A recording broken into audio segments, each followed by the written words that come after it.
The English defence for the 80s. Part A.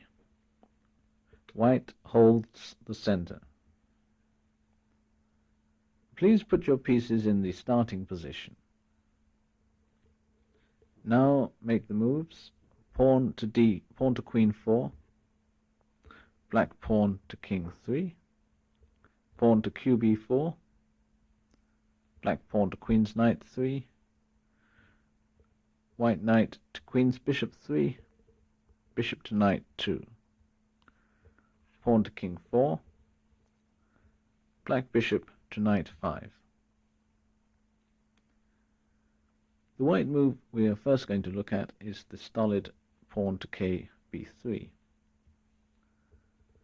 Now here it is possible for black to play something like knight to king 2, castle, and then play pawn to kb4, which would be quite logical.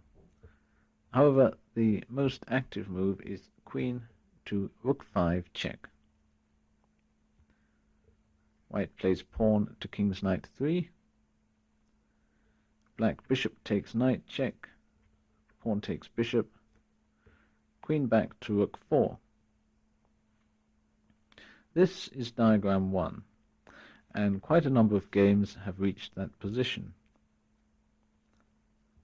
In a game Young versus Basman, Glasgow 1974, which was one of the earlier games with this variation, you'll note the majority of games I've included in the booklet and on the tape are post-1977.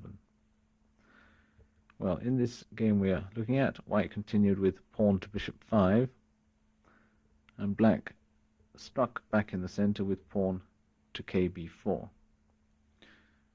We can see the point of his checking on rook 5 was to weaken white along this long diagonal, and he's now striking back against the diagonal. White now played pawn takes pawn, that is, king's pawn takes bishop's pawn.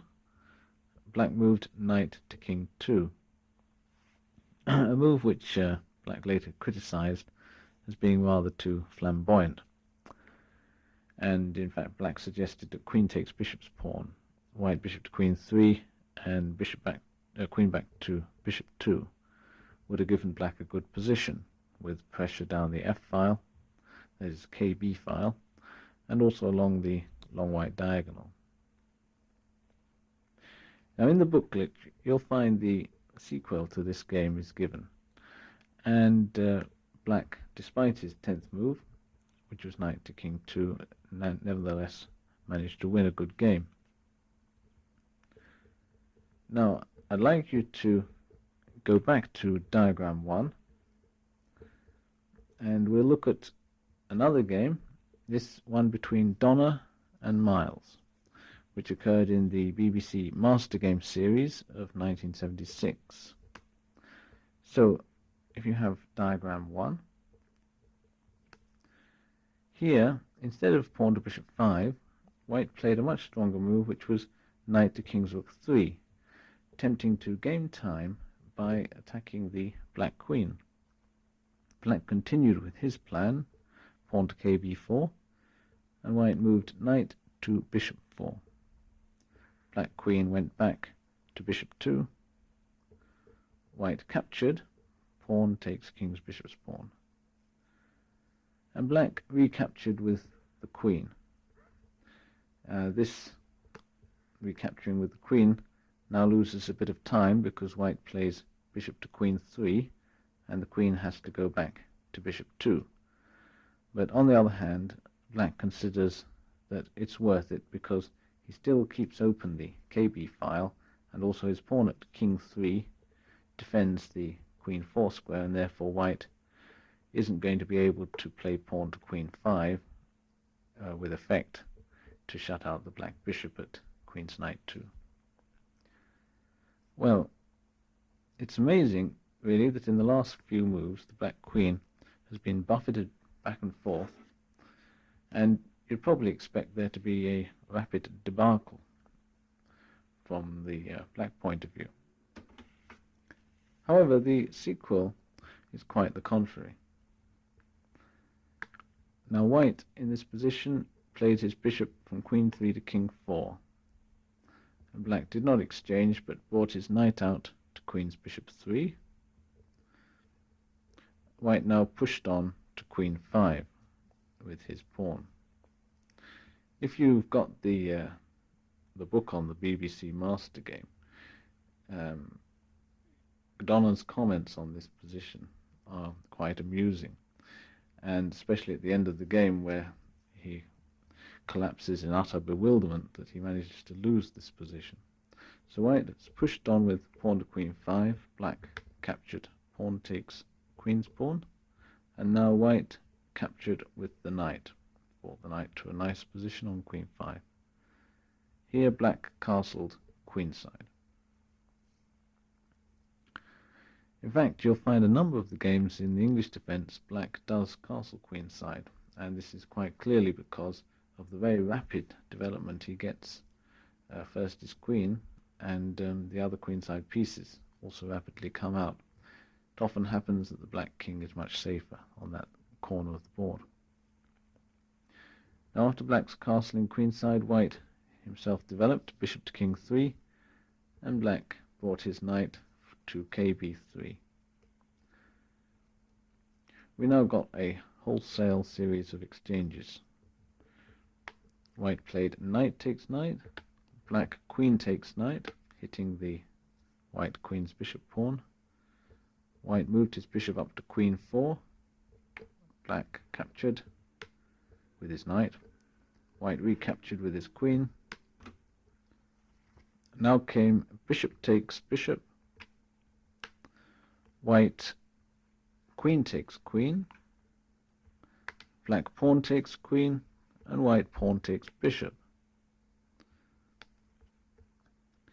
Now black brought his queen's rook to king 1. White couldn't defend that pawn, so he castled kingside, and black captured the king pawn. Well, in the space of a few moves, black has established a winning rook and pawn ending. White's queenside pawns, every one of them isolated, a legacy of the opening, and well, he does have a kingside pawn majority, but on the other hand, black is a pawn ahead at least. Well, you can find the rest of the game, which starts from diagram 2 in the booklet, if you want a demonstration of a technical victory. Well, why did black win this game? I think mainly because he engaged white in a slugging match before white was ready. White had set up his center, and really after that white wants a bit of time, a bit of peace, in order to say at least a castle and get some of his other pieces out.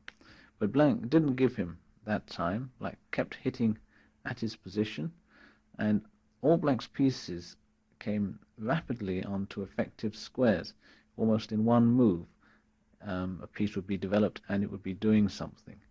It's true that black lost time with his queen being sent around the board, but we must bear in mind that often the queen was being hit by pawn moves rather than piece moves, and this doesn't in fact mean a loss of development. And of course black was already slightly ahead in development due to white setting up his pawn center. Therefore black could afford to lose a bit of time with his queen. Now if white had been already superior developed and then black started running around with his queen, it might have been a different matter. But in this position it wasn't the case.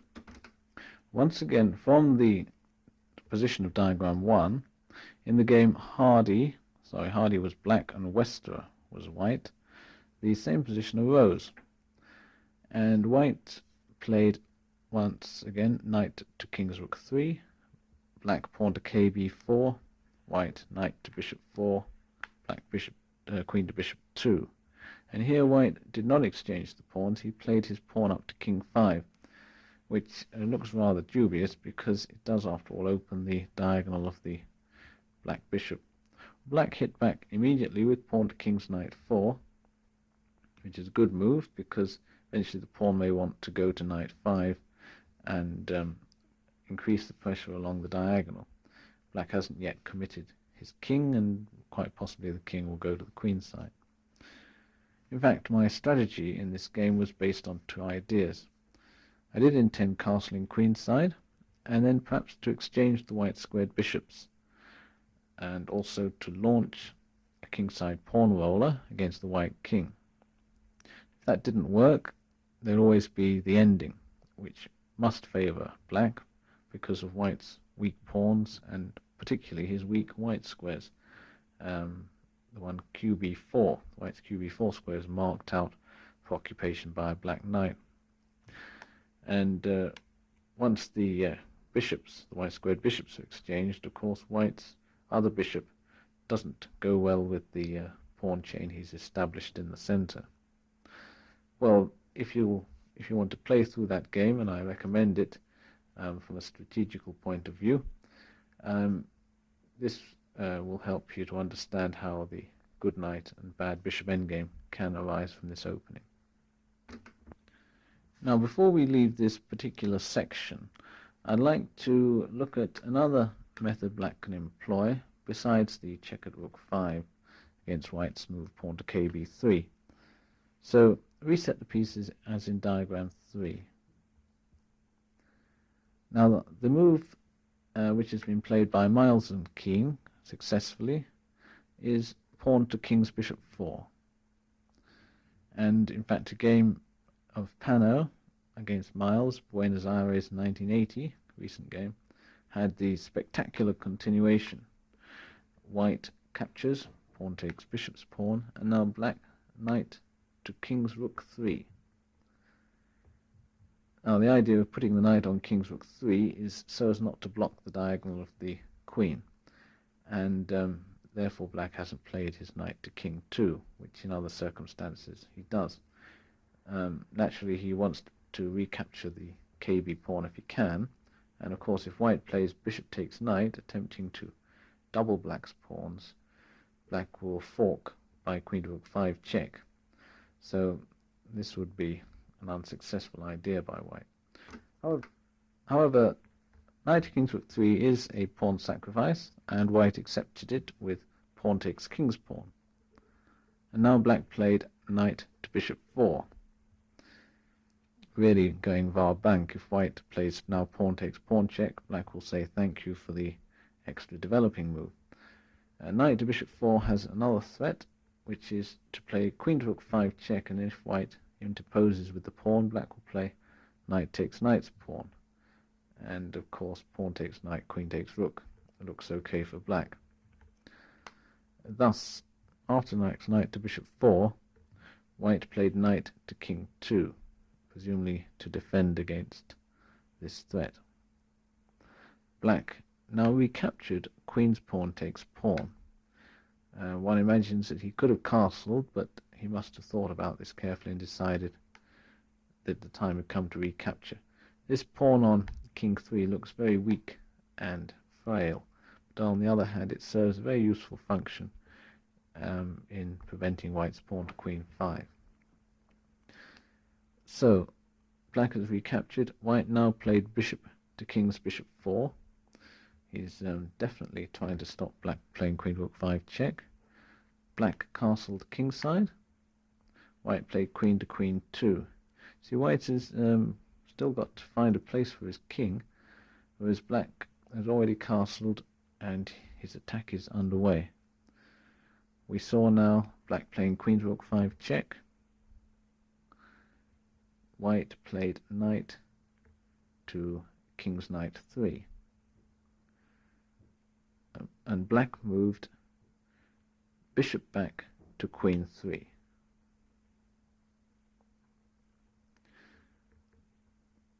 White played bishop takes bishop, black pawn takes bishop. And now the knight on knight 3 is under pressure, so white played for his knight from qb3 back to king 2. Black moved knight to queen's bishop 3. Simple development. And now white castled on the queen side. Well, this seems that white is still okay, has got an extra pawn as well. I'd like you to turn off your tapes here and decide what you would play as black.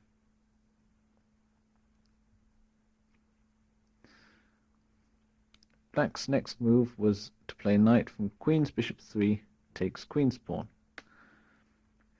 Very clever idea, banking on the continuation white knight takes knight. That's the one on d4. And now black plays knight takes knight on knight 6. And if pawn takes knight, queen takes rook. And black should be winning that position as he's just won the exchange. Well, that was a marvelous sort of blitzkrieg attack, very typical of Miles's style, and of course of P.N. Wallace's. White's hardly sat down in his seat when black starts pummeling him all over the place.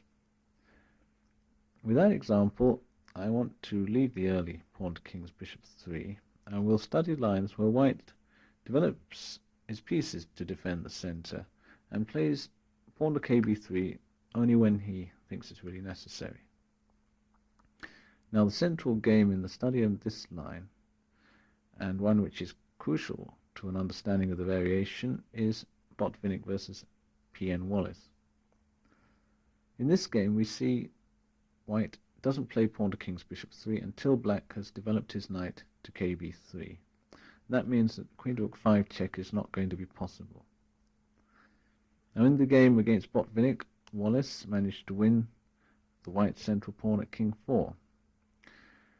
And he used the strategy of a check at rook 5. However, Botvinnik recovered and crushed him utterly in about 20 moves. Now, for once, I'm going to break my rule of non-repetition, since this game was described on Ray Keene's earlier tape for audio chess. However, I don't feel that we should have Hamlet without the prince. As well as that, I wish to make a few supplementary remarks. So please reset your pieces to the start of the game, and we'll begin pawn to queen 4. Black pawn to king 3, pawn to qb4, pawn to queen's knight 3. Pawn to king 4, bishop to knight 2, knight to qb3. Bishop to queen's knight 5. Now here, white does not play pawn to kb3, he plays bishop to queen 3. Developing the bishop out here means that the king's knight pawn is vulnerable. This gives black an excuse, if he ever needed one, for playing pawn to kb4. Now in this position, white generally flicks in a check, and Botvinnik did as well. He plays queen to rook 5 check. The idea being to weaken black on the dark squares. White's assuming that black will probably play bishop takes knight check at some point, and then all his black squares may be open to exploitation. So queen to rook 5 check, pawn to king's knight 3, and now the queen goes back to king 2, which was where she intended to go anyway. So the e-pawn is defended now. Black increases the pressure with knight to kb3, and now white does play pawn to king's bishop 3.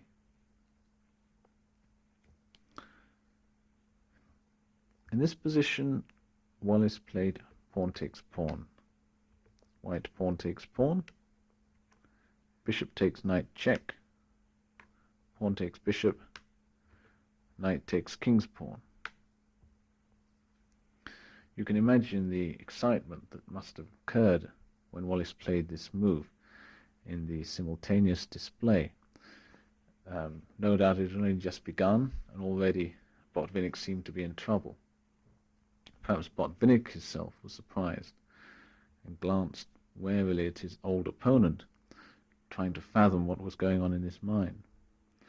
Still, Botvinnik, even in a simultaneous display, is a very tough customer. And instead of taking the knight, which would have led to an exchange of pieces and the loss of a pawn by queen to rook 5 check, the world champion played knight from knight 1 to kb3. At this point, Wallace finds he isn't able to go forward anymore, and now the opening up of the position and the weakness of his dark squares begin to tell against him. Black sees that he can't play knight takes queen's bishop's pawn, because then white would answer queen to bishop 2 with the threat of bishop takes knight's pawn check, as well as, of course, I think, trapping the knight. Anyway, Wallace retreated here, knight to kb3. White moved bishop to king's knight 5, inaugurating a terrific pin. Queen came to king 2, and now white castled. Black played pawn to queen 3, trying to keep the white knight out of king 5, and also to bring his knight to queen 2 to defend his knight at kb3. Still, this was not very helpful to him. White's knight nonetheless came into king 5, because clearly if it's taken, white will play bishop takes knight with a fork on the black queen and rook. So after knight to king 5, black had to castle, king side, and now very logically white moved his knight from king 5 to knight 4. Now it's 3 pieces against the knight on kb6. Black brought his knight from queen's knight 1 to queen 2. And now it's so simple. Just rook to bishop 2. And what is white going to do? He's just going to put another rook on the bishop file, and black will not be able to defend his knight. So black played rook to bishop 2 himself. I don't think that this was a blunder. He probably thought he had to give up the exchange. This Botvinnik took. He played knight to rook 6 check, forking the king and rook, and he won the exchange, and though black had a pawn for it, white still had this tremendous pressure on the KB file, and white won very shortly. Well, I think we can call that the first major disaster for the system. The second major catastrophe being the game Browne against Miles, which almost put it out of business. Well, what sort of conclusions can we make from this game? After myself playing through the Botvinnik-Wallace game several times, I was left with the impression that if only black's pawn could have been at king's knight 2 rather than king's knight 3, then everything would have been all right, and he'd have been able to capture that king pawn. However, further investigation showed that it wasn't as simple as that. I'd like you to look at diagram 4. It's the same position as the Botvinnik-Wallace game, except that black's pawn is at king's knight 2. We'll assume that white hasn't flicked in his check on rook 5. Sometimes it happens. Now, if white now plays knight to king's bishop 3, when black retreats his knight to kb3, white can play bishop to king's knight 5, but it's no longer as strong as it was before. However, even from the diagram, if you'll return your gaze to it, white can still get a good game, I think. He doesn't need to play the move knight to king's bishop 3. He can move his queen to rook 5, check now. And when black plays pawn to king's knight 3, now white can play queen to rook 6. I really think this position is too hard for black to defend. For a start, the move knight takes queen's bishop's pawn is out of the question, because white will play bishop takes knight's pawn check against it. And really white's just going to develop simply with knight to kb3, castles, and so on. And maybe queen to knight 7 is a threat. So I think we have to draw the general conclusion that this capture, this win of the pawn in the center, is dubious in most circumstances, and therefore black should choose other moves. Now, looking now at diagram 5, which is the position just before black goes in for his central pawn win, very keen on his tape has suggested playing queen to king 2, or possibly black knight to queen's bishop 3. Now I myself would not be too afraid even to castle on the king side here, since while black retains his king's bishop, it can always be brought back to king 2. For example, if black here castles, white plays bishop to king's knight 5, black plays bishop to king 2. So, by delaying the exchange of central pawns, black hampers white's development, particularly of his king's knight, which must now be brought into play via king's rook 3.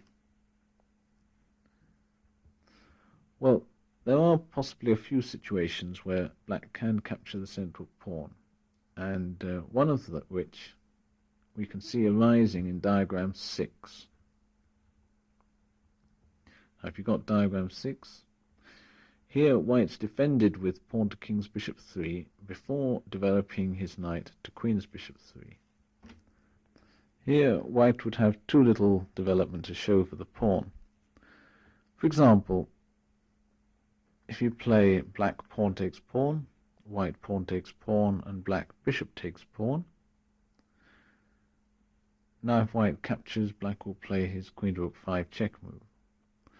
Therefore white here tries queen to rook 5 check, and black moves pawn to king's knight 3, and now comes queen to king 5, which attacks both the black rook in the corner and black's bishop.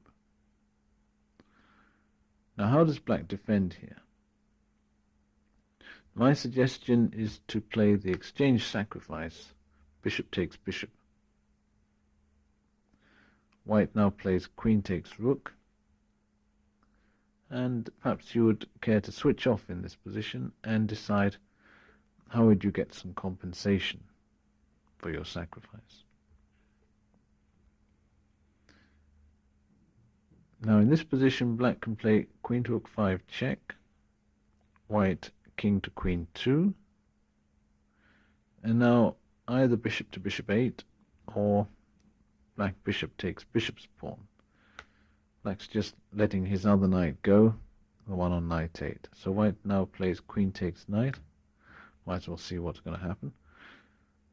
Black queen to bishop 7 check, white moves king to bishop 3, and now knight to queen's bishop 3, which is a superb attacking move because now black threatens knight, queen takes queen's pawn check.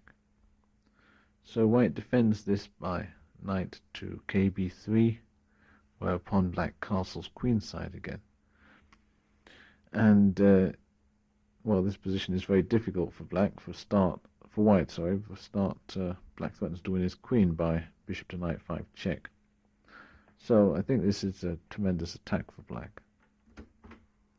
Now, so far we've looked at variations where, at one time or other, white has played pawn to kb3. Now I'd like to look at an extension of the Wallace game where white continues to try and hold his center with pieces. Now I want you to go back to the position of diagram 5, but instead of playing the move pawn to kb3, I want you to play the move bishop to king's knight 5, pinning the knight. Now this move is also mentioned on Keen's tape, and he quotes a game between himself and Rodriguez.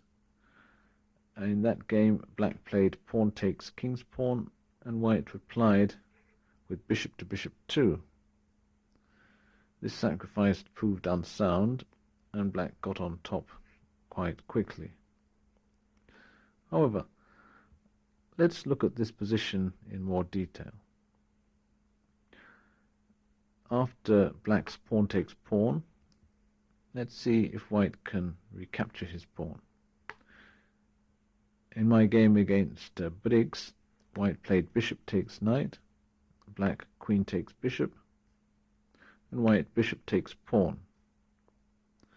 Black moved bishop takes bishop, white queen takes bishop, black knight to queen's bishop 3, his rook was attacked, white knight to king's bishop 3, black bishop takes knight check, pawn takes bishop, castles kingside, white castles kingside, black queen to bishop 5.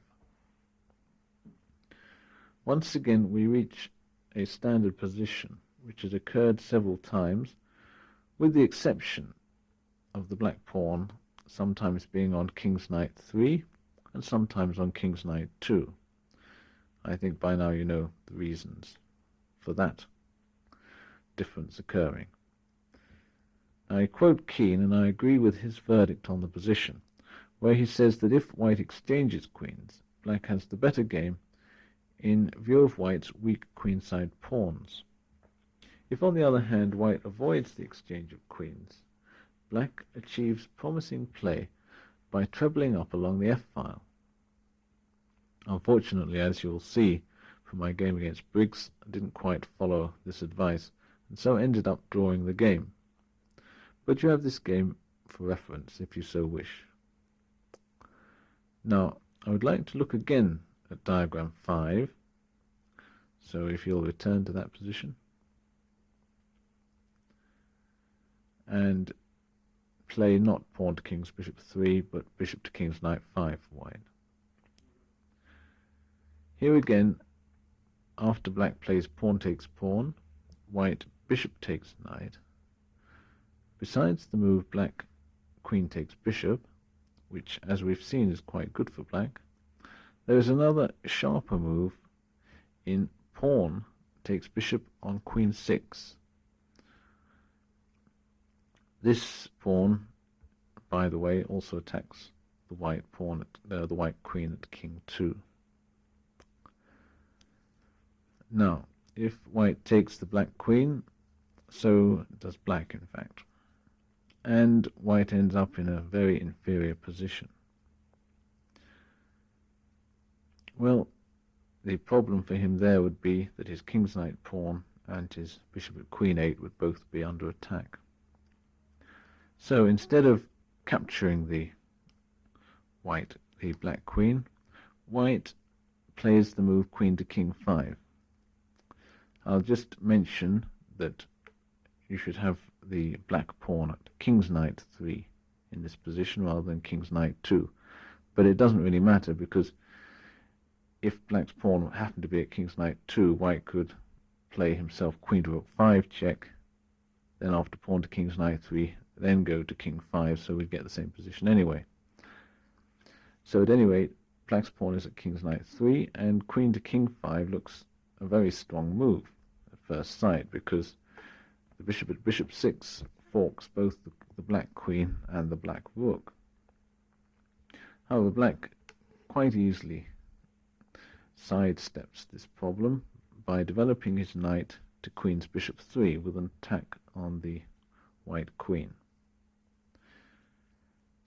Now, if the queen moves, say it goes to king's knight 5, we get bishop to king 2 by black. Whereas if it goes to king's bishop 4, black can just castle king's side. And once again, exchange is going to be no robbery for black, and he's going to end up with a superior ending. Just to give you an example of this, let's play a few moves on. Let's say black has played knight to queen's bishop 3, and white has gone queen to knight 5. Black moves now bishop to king 2. Very nice little move. White bishop takes bishop, black queen takes bishop, white queen takes queen, and black moves knight takes queen. At the present moment, black is a pawn up, though the pawn at queen 6 looks a bit precarious. Now, what's white to do here? His king's knight 2 pawn is under attack, and if he plays pawn to king's bishop 3, this looks very slow. Black's just going to move his knight to bishop 4 and his bishop to queen's rook 3, and all white's pawns come under fire. On the other hand, if white plays knight to king's bishop 3, black can behave very brutally and play simply bishop takes knight. White pawn takes bishop, black knight to bishop 4.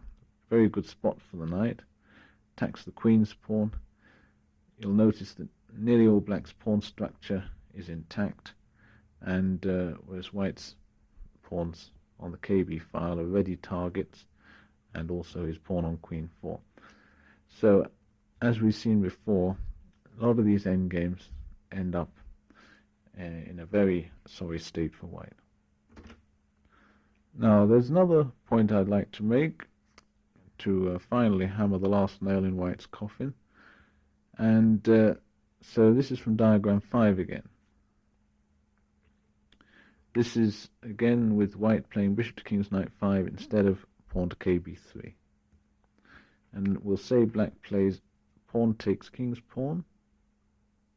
And we don't like white's bishop takes knight, nor does white. So white plays bishop takes king's pawn. Now, black can play bishop takes bishop, which is going to transpose into the earlier line. On the other hand, he can try another line. He can play knight takes bishop on king 5. Queen sacrifice. Bishop takes queen, and now knight takes knight.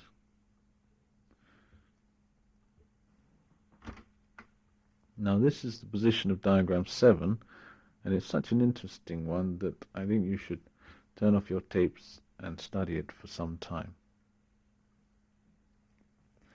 Now, the variations here are extremely complicated. Now let's look at a couple. First, well, white could of course take the knight. We'll look at that in a second. On the other hand, he can try to save his rook, his queen's rook, by playing queen to king 5. This gets his queen out of danger, and it also has a shot at the black rook at king's rook 8. So black defends against that by castling. Again, white's reluctant to play pawn takes knight because he doesn't want to lose his queen's rook. So he plays pawn to queen's rook 3. So if black discovers check, white will take the bishop. Still, black drops his bishop back to queen 3, and white brings now his queen to knight 5. Really, this is a bit of a tightrope act by white. He's managed to defend his bishop on queen 8 and also his king's knight 2 pawn, and the black knight at bishop 6 is under attack as well. So black moves this knight to king 5. White plays queen to rook 4. And now I think just rook to bishop 5 looks very strong for black. Well, you can say that black's only got 2 pieces for the queen, but he's going to take white's bishop's pawn, as well as that the bishop at queen 8. We're not sure if that's going to get out either. So I think this position is good for black. Now, back again to diagram 7.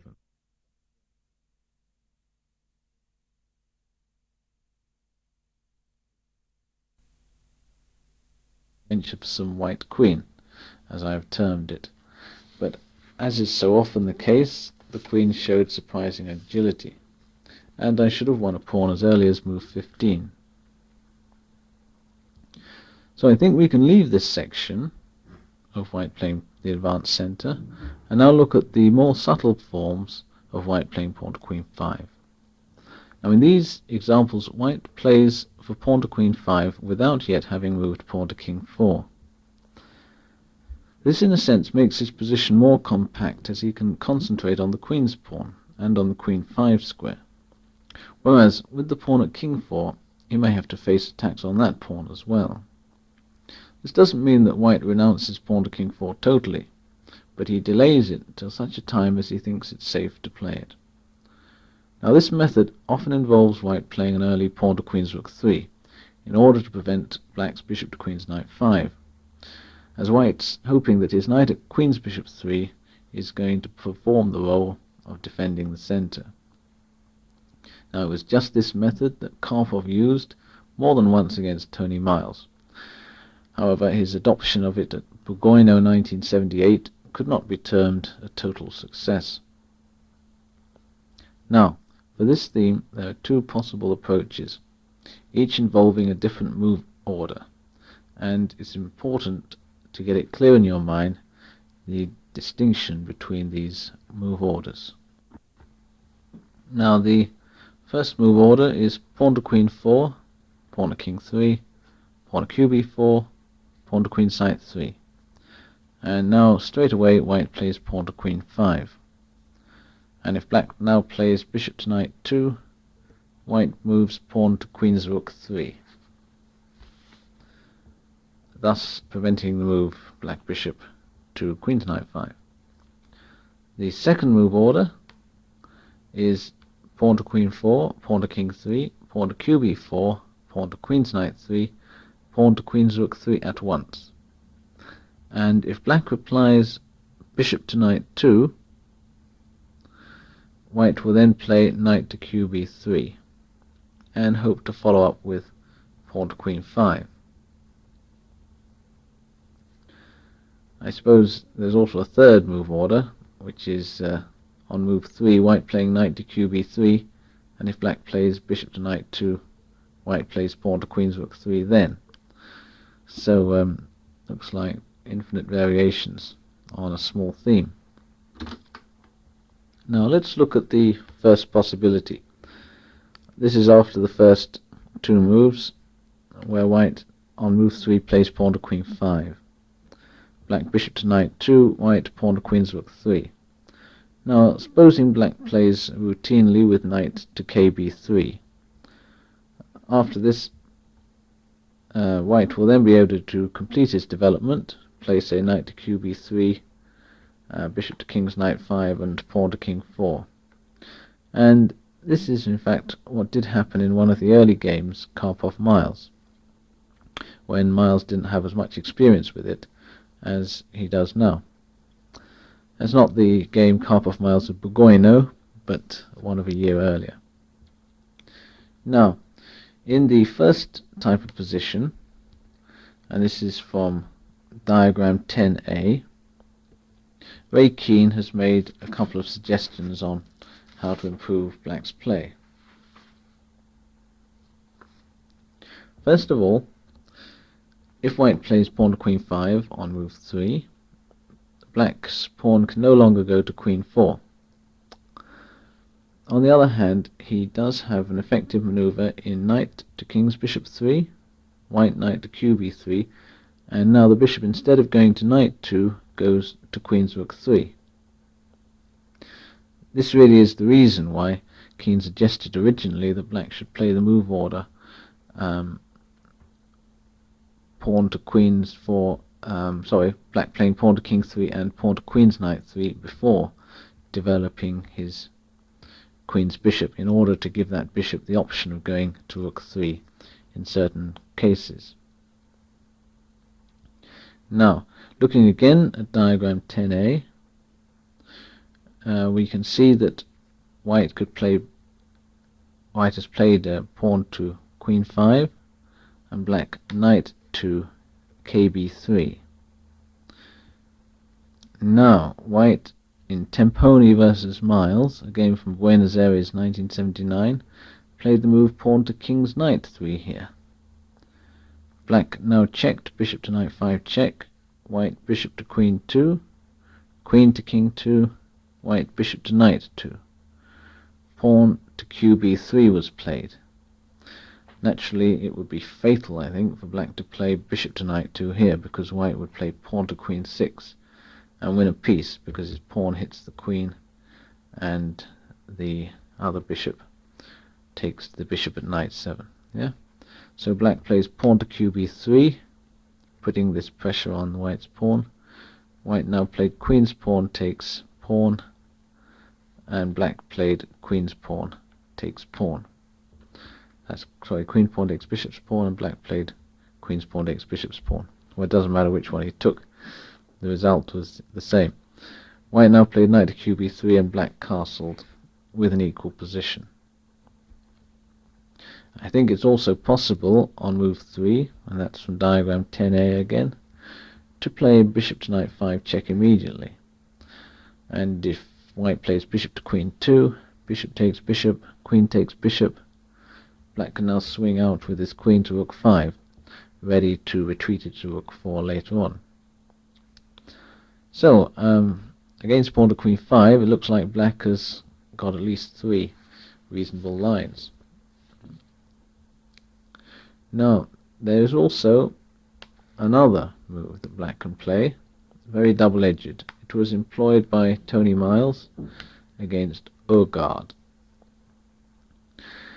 And this is to play, again from diagram 10A, Queen to Rook 5.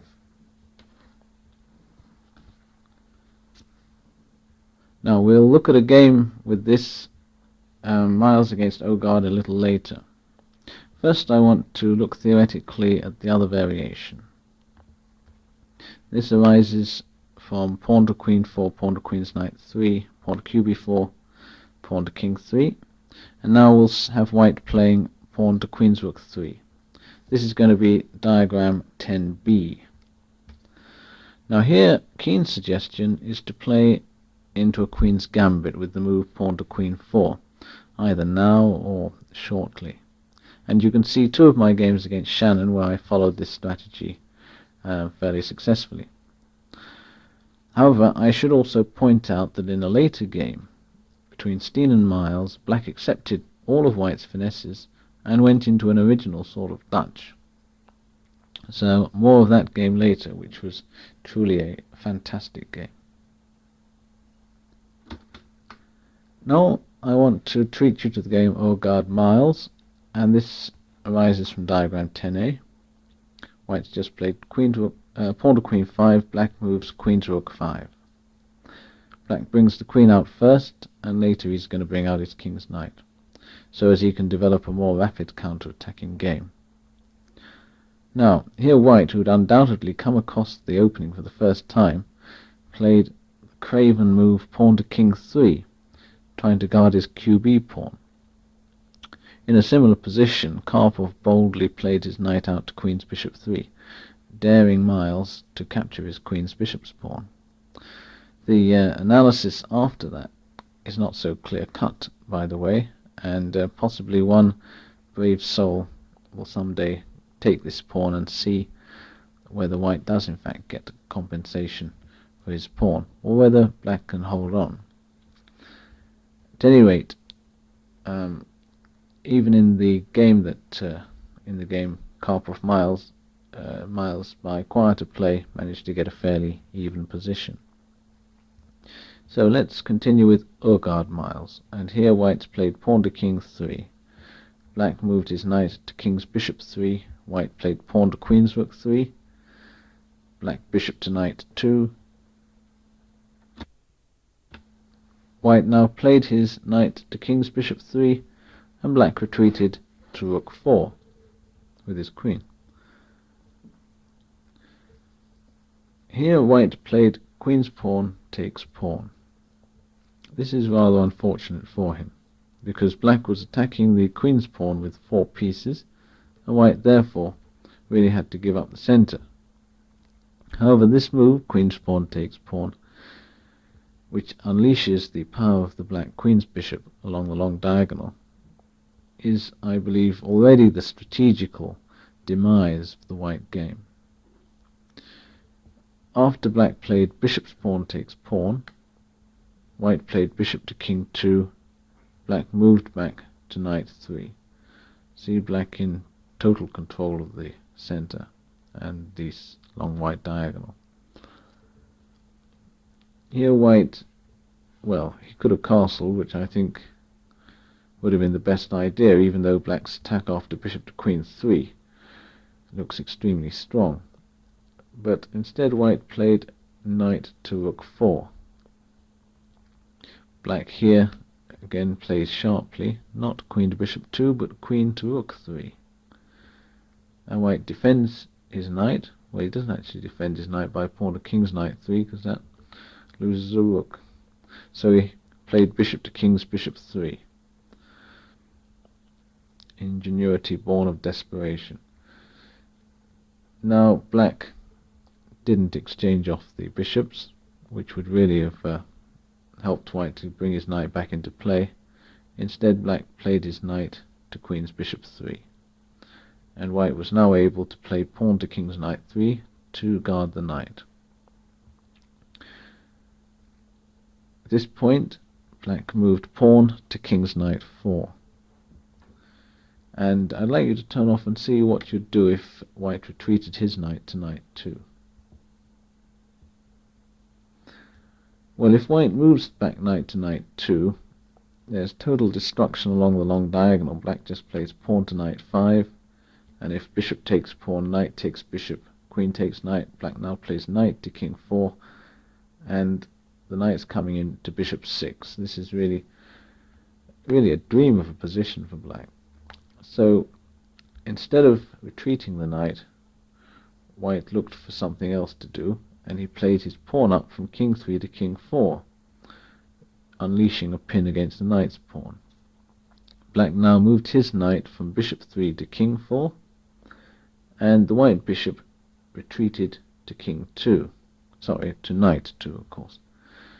Here black also retreated his queen from rook 3 to knight 2.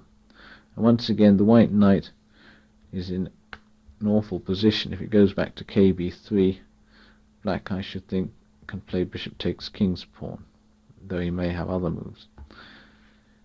So white didn't move his knight back to kb3, he played pawn to king's bishop 4. And black played now pawn takes knight, white pawn takes knight, black knight to king's knight 5.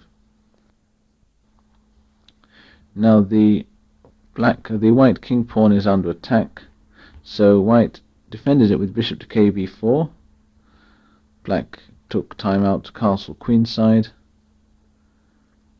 White played knight to qb3, black bishop to qb4. Small check threatened on bishop 7.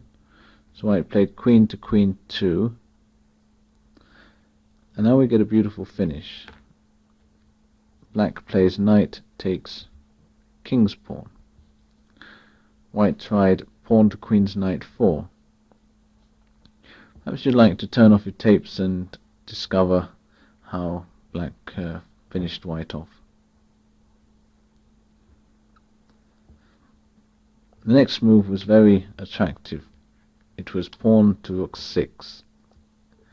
If white plays bishop takes that pawn, knight to bishop 6 check, forks his queen.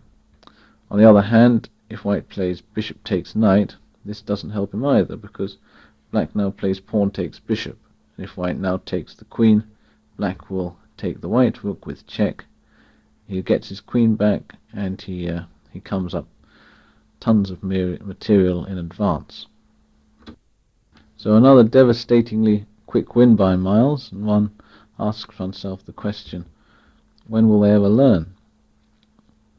Now, it's becoming quite apparent that the English defence owes a lot of its success to the efforts of one of our young players, Tony Miles. And here he is again, this time playing Michael Steen, another British Grandmaster, in the Phillips and Drew tournament of 1980. This game began pawn to queen 4, pawn to queen's knight 3, pawn to qb4, bishop to knight 2, knight to queen's bishop 3, pawn to king 3, pawn to queen's rook 3. Here we see again a hint of the same strategy as in the last game. Obviously white intends to play pawn to queen 5 here. However, instead of following the suggestion of playing pawn to queen 4, Miles comes out with a totally new move, pawn to king's bishop 4. In effect, with this move he says to white, you can play pawn to queen 5, but my pawn at king's bishop 4 will prevent you from ever supporting your pawn by playing pawn to king 4. Once again we can see that Miles, refusing to be cowed by the fact that he's had the black pieces, and he goes directly for territorial aggrandizement on the king's side. You might also have noticed a small point. Black began this opening by playing the moves pawn to queen's knight 3 and bishop to knight 2, before playing pawn to king 3. This seemingly goes against Keen's recommendation of keeping the option of playing the bishop out to queen's rook 3. Now I wonder what Miles had in mind. I should think that if Steen had played the move 3 pawn to queen 5, and then black plays pawn to king 3, and white plays 4 pawn to queen's rook 3. Miles would have bluntly replied queen to rook 5. The position is there similar to, but very slightly different to the previous game we have mentioned, that is Browne-Miles, and of course Karpov-Miles. In my opinion, the difference favors black because white has played pawn to queen's rook 3 and black has played bishop to knight 2. So if white now tries to sacrifice gambit a pawn by playing knight to qb3, black can probably take it in a bit more favorable circumstances, as pawn to queen's rook 3 is hardly an attacking move. So it seems like the move order, the earlier suggestion of playing pawn to king 3 on either move 1 or 2, is not quite so necessary against one pawn to qb4 as was thought. However,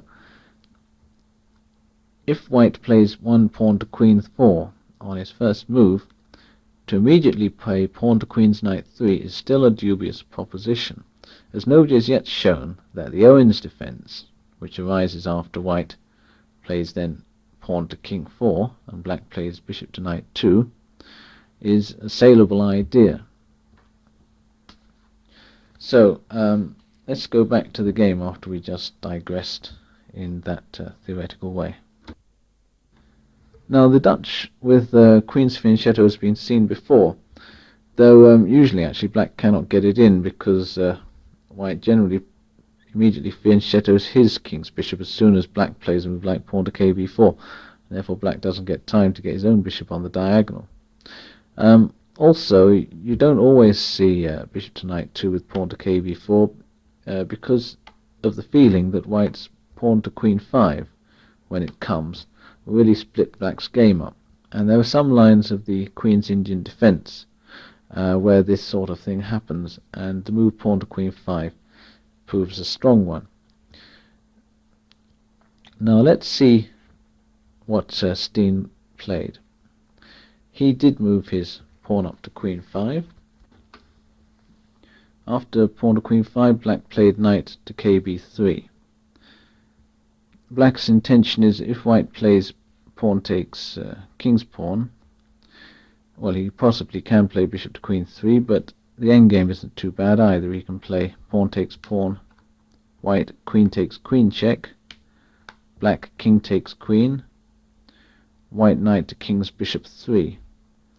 Looks like white's knight might have some scope here in going to, say, queen 4 or knight 5, but black can counter this by moving his bishop to queen 3, and if white plays knight to knight 5, black can now play king to king 2. And black has got good control of the center, and his bishops are well placed as well. So let's return again to the position of diagram 11. White did not play this move, pawn takes pawn. He chose instead pawn to king's knight 3. This is once again trying to turn the game into the ideas which white usually quite successfully adopts. That's making a counter fianchetto on knight 2. So pawn to king's knight 3 was played. Miles now played bishop to qb4, white bishop to knight 2, and black pawn to queen's rook 4. This is a slight turning point in the game. Possibly Steen should have played pawn to queen's knight 4 the move before, and maybe Miles thought that was a strong move, so that's why he stopped it at this point. Now if white tries now to develop with knight to kb3, later possibly to play it to queen 4, then black has got a good answer in knight to king 5. And this must have been the reason that Steen brought his knight instead to king's rook 3. Now black here castled, and white did the same. Black plays his knight now to queen's rook 3, white pawn to queen's knight 3, black queen to king 1, white bishop to knight 2. This is another diagrammed position, which is diagram 12. Now, when you have these two bishops vis-a-vis each other, face to face, one on king's knight 2, one on black's queen's knight 2, often it's important to see whether one or the other is unguarded. For example, on the previous move, white must have considered playing pawn takes king's pawn. So that if black plays, say, queen takes pawn, white would then play bishop takes bishop, and he'd win a piece.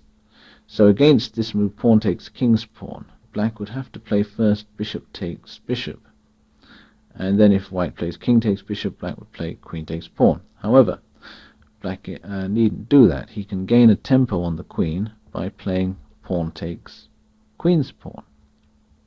These sort of maneuvers are very important to bear in mind. They frequently ruin many variations of the Dutch defense. However, in this position, after white has played pawn takes queen's pawn, black has got a move with his queen which is very strong. He can move it up to king 4, and he's hitting the knight at qb3. So we can see that was why white brought his bishop to queen's knight 2 first, and now with the bishop on queen's knight 2 he's threatening pawn takes king's pawn. So hence here black, I suppose, could have played quietly with rook to knight 1, thus defending his bishop, but instead he played the double-edged move pawn to king 4. Now on the one hand, black's bishop at queen's knight 2, well, won't get in the game, but on the other hand, the white knight at king's rook 3 has little scope as well, and black is also hoping for a kingside attack. So let's see how things develop. Now white struck once again on the white squares with pawn to king 4, and black defended queen to knight 3. White plays queen to bishop 2. Very logical. Black moved his knight from bishop 3 to knight 5. King's knight 5, that is. White played pawn takes pawn, and black rook takes pawn. This is really a surprising move because now white plays bishop to king 4, which is the culmination of his strategy. He's got total white square domination on the king side, and surely he must have the better game. However, this remained to be proved because Miles now played his queen's rook to kb1. I'd like you to study this position, turn off the tapes, and see whether you think black has got any compensation if white just takes the rook off. Sacrifice has something of an air of unreality about it, because it's true that black's knight and bishop and his rooks are all trained against the white king's bishop's pawn, but on the other hand this pawn is defended 1, 2, 3, 4 times anyway. However, it's not just this pawn that's weak. Black can get his way by utilizing other tactical ideas. Let's say if white plays bishop takes rook, and black now plays rook takes bishop. Now let's see, what is black threatening here? He's not threatening to take the bishop's pawn, but he is threatening to play knight to king 6. A really remarkable move, forking the queen and the rook, and if white takes the knight, then rook takes rook check, takes advantage of the undefended position of the white queen at bishop 2. So let's say white notices this threat and he tries to defend against it. He's got two sort of obvious looking moves. One is queen to king 2, the other is rook to qb1. So if he plays, say, rook to qb1, what would black do? Now, after rook to qb1, black plays queen to rook 4. Now this time he's taking advantage of the knight, which is very forlorn on king's rook 3. So white can only defend it with king to knight 2.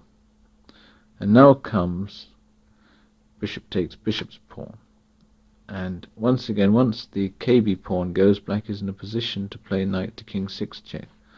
I imagine black could also have played rook takes bishop pawn check and then knight to king 6 check. So in both cases he wins the queen. It's just a question of how much the opponent gets for it. So that disposes of rook to qb1. Now we'll look at the other move from diagram 12a,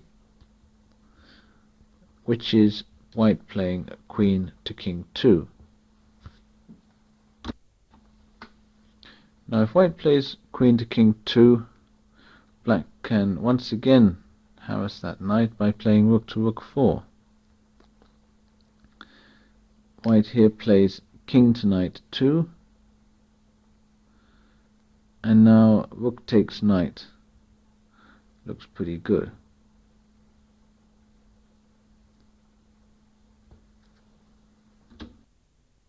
Well, look, rook takes knight looks good, but maybe it's not so clear, because after king takes rook, queen to rook 4 check, king to knight 2, queen takes rook's pawn check, white can move his king out to bishop 3. Perhaps we better not be quite so precipitate and play instead queen, instead of rook takes knight, queen to bishop 4.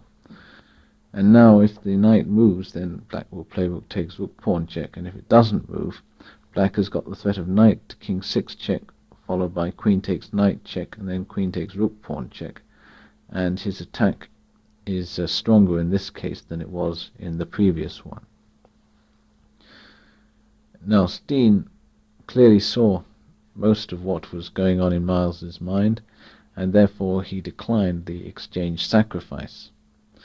And from diagram 13, he didn't play bishop takes rook, he played instead king to knight 2. So the ball is back in your court.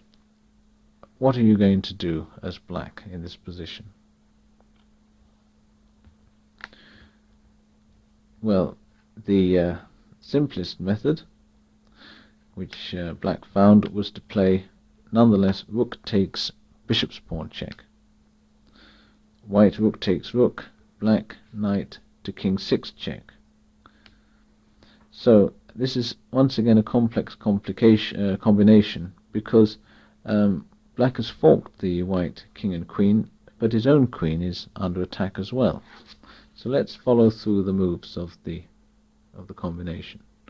After knight to king 6 check, king to rook 1, knight takes queen, rook takes rook check, black takes back with the bishop. White now plays bishop takes queen, must do, and black plays knight takes rook. Material is now equal, except black's got an extra pawn, which now goes off the board because white plays the desperado bishop takes pawn check. King takes bishop, and now bishop takes knight.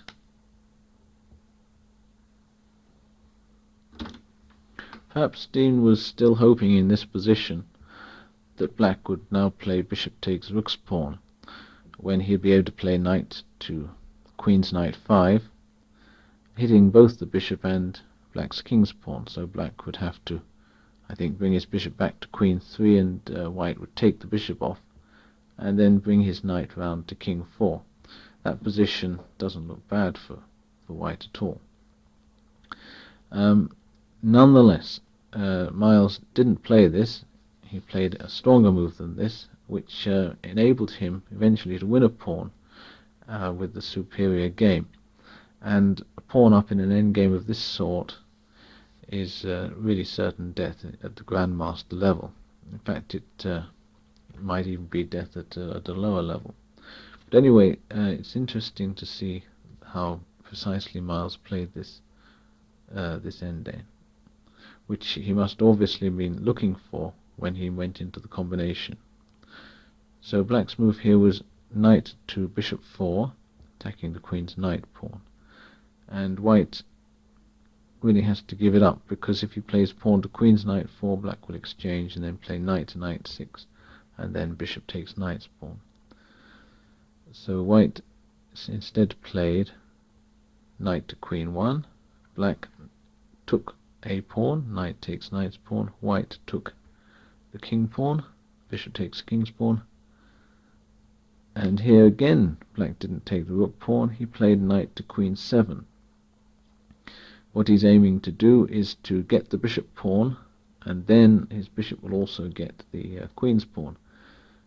So if white plays here knight to king 3, it's possible that Miles will play knight takes bishop's pawn, knight takes knight, bishop takes pawn check, with the dozens of extra pawns on the queen side.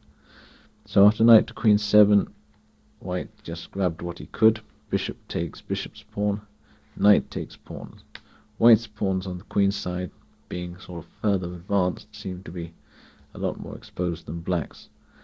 Now the queen's pawn's under attack. White defended it, but the rook pawn went. Bishop takes rook's pawn. And this position is quite clearly a very easy win for black. Those two connected pass pawns on the queen's side are much too strong. Well, this, I think, was an incredibly rich game, incredibly interesting, and almost virtually every move there were interesting turning points and things to be analyzed. It wasn't a completely one-sided game either, which makes it all the more interesting. And I think that if ever we get a book of Miles's 100 best games, this one will certainly appear in it. Well, that just about covers the slow lines against the English defense. I'd like to make a final word. I think that the previous games have shown that white's pawn to queen's rook 3 in conjunction with pawn to queen 5 is not to be feared. But on the other hand, black can play, say, bishop to knight 5 a move earlier. If we look at the variation pawn to queen 4, black pawn to queen's knight 3, white pawn to qb4, black pawn to king 3, and now white knight to queen's bishop 3, instead of bishop to knight 2, when white might play pawn to queen's rook 3, black has in some situations played bishop to queen's knight 5, and this preempts white's attempt. An example game here was the game Cooper against Basman in the British Championship, and white there answered by bringing his queen out to knight 3. The sequel to this game was black moving his knight to queen's bishop 3. He's threatening now knight takes queen's pawn, queen takes bishop, knight to bishop 7 check. So white defended here with knight to kb3. Black continued with pawn to queen's rook 4, pawn to queen's rook 3 by white, pawn to rook 5. White queen went back to bishop 2. Now came bishop takes knight check, queen takes bishop. I think pawn takes bishop also comes into consideration in order that white should advance quickly with pawn to king 4 if he can. So queen takes bishop was played, and now instead of the move black queen to bishop 3, which was played, possibly knight to kb3 is the simplest move. And then if white pins the knight with bishop to king's knight 5, black should, I think, drive it away by pawn to king's rook 3, bishop to rook 4, pawn to king's knight 4, bishop to knight 3, and now knight to king 5. And black has got a very active position. For a start, if white moves his queen to bishop 2, black can take off the bishop at knight 3, play pawn to knight 5, and then knight takes queen's pawn. On the other hand, if white moves his queen, say, to queen 3, then black can move his knight to queen's rook 4 and then into knight 6, which is certainly a hole to be occupied.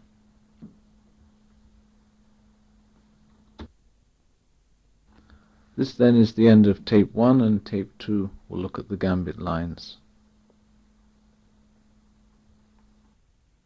The English defense, tape 2, side 1.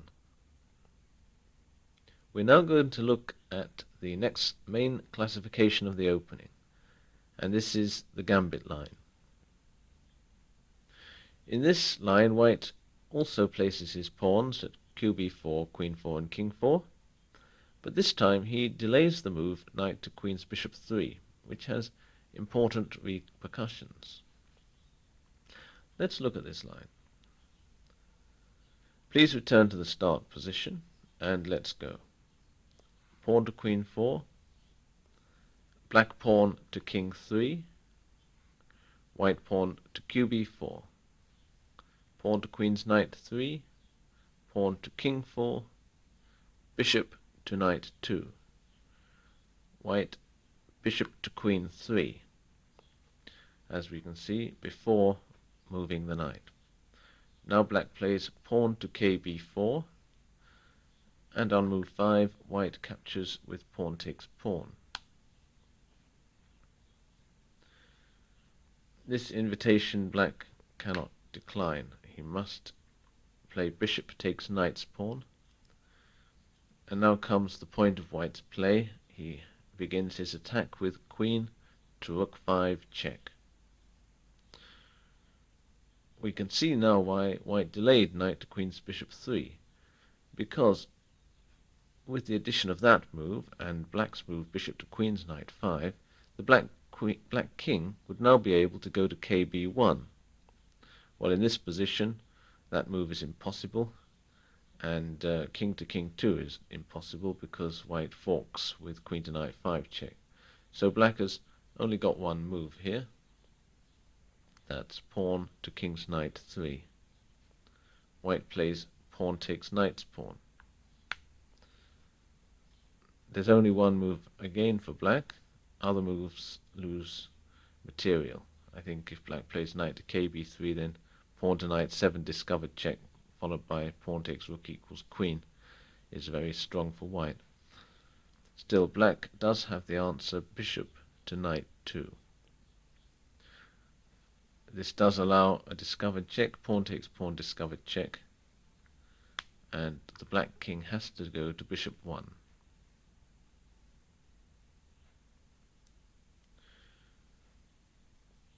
Now the ways part here.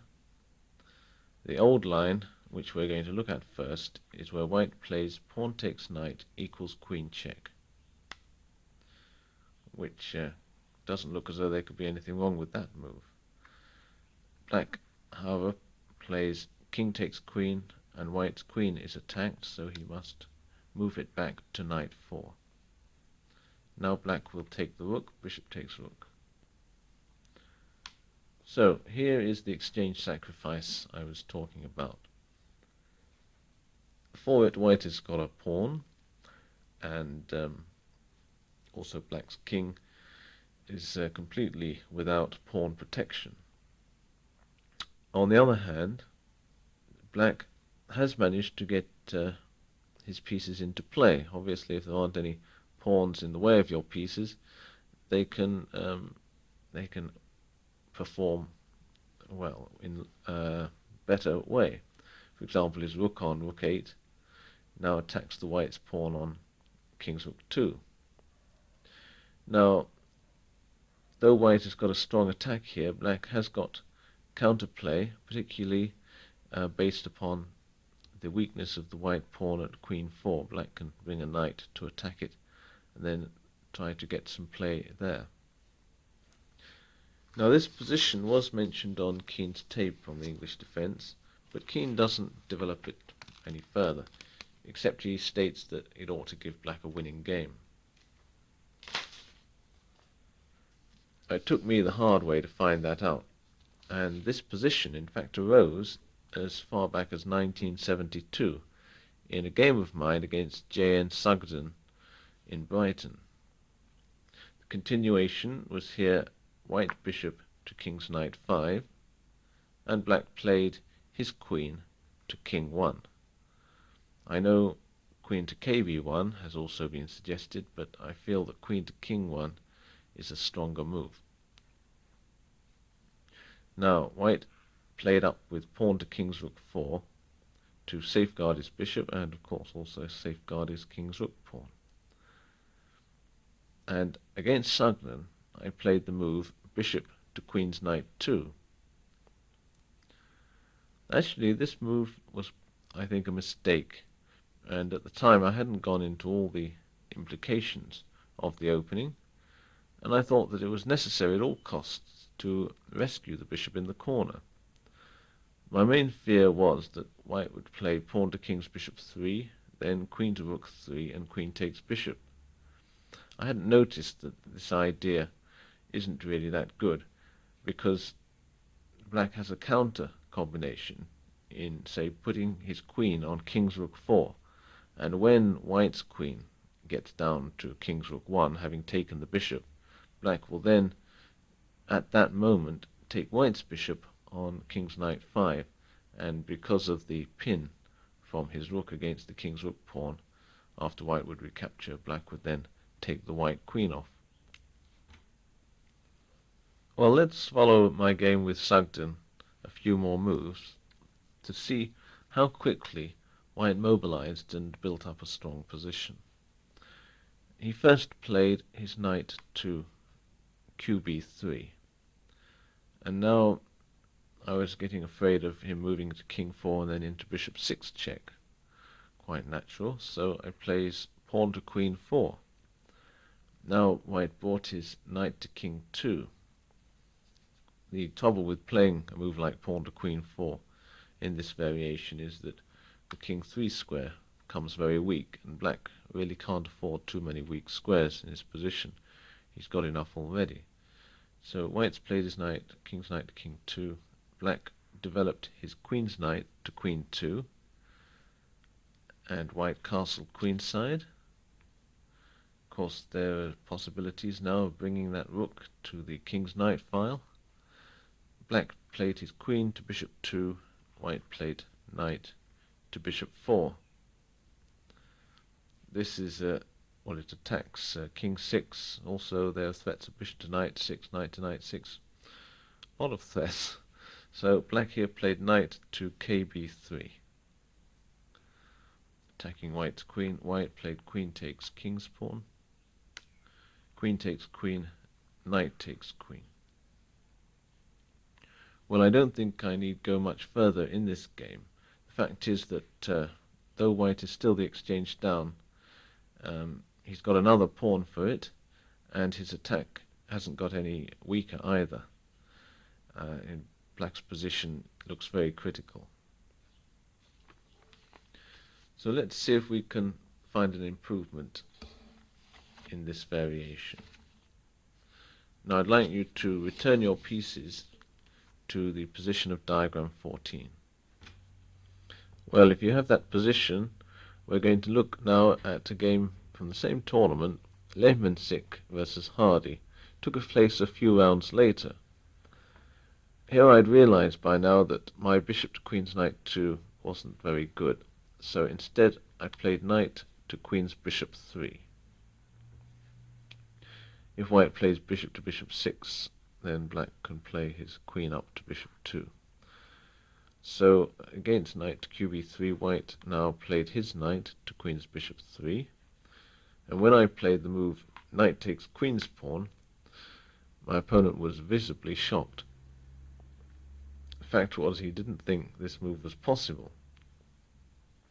However, if you look at the position closely, you'll see that there's a rather neat little finesse that makes the move very strong. The point is, if white now goes bishop to bishop 6, threatening both mate and the knight of queen 4, black will retreat his knight from queen 5 to bishop 4. White now plays bishop takes knight, and after black plays pawn takes bishop, white's just about to lift his queen to capture the black bishop at knight 7, when he realizes that his own king is under attack. So in this position it's white who has to resign, because the queen's come off and he'll just be a piece down.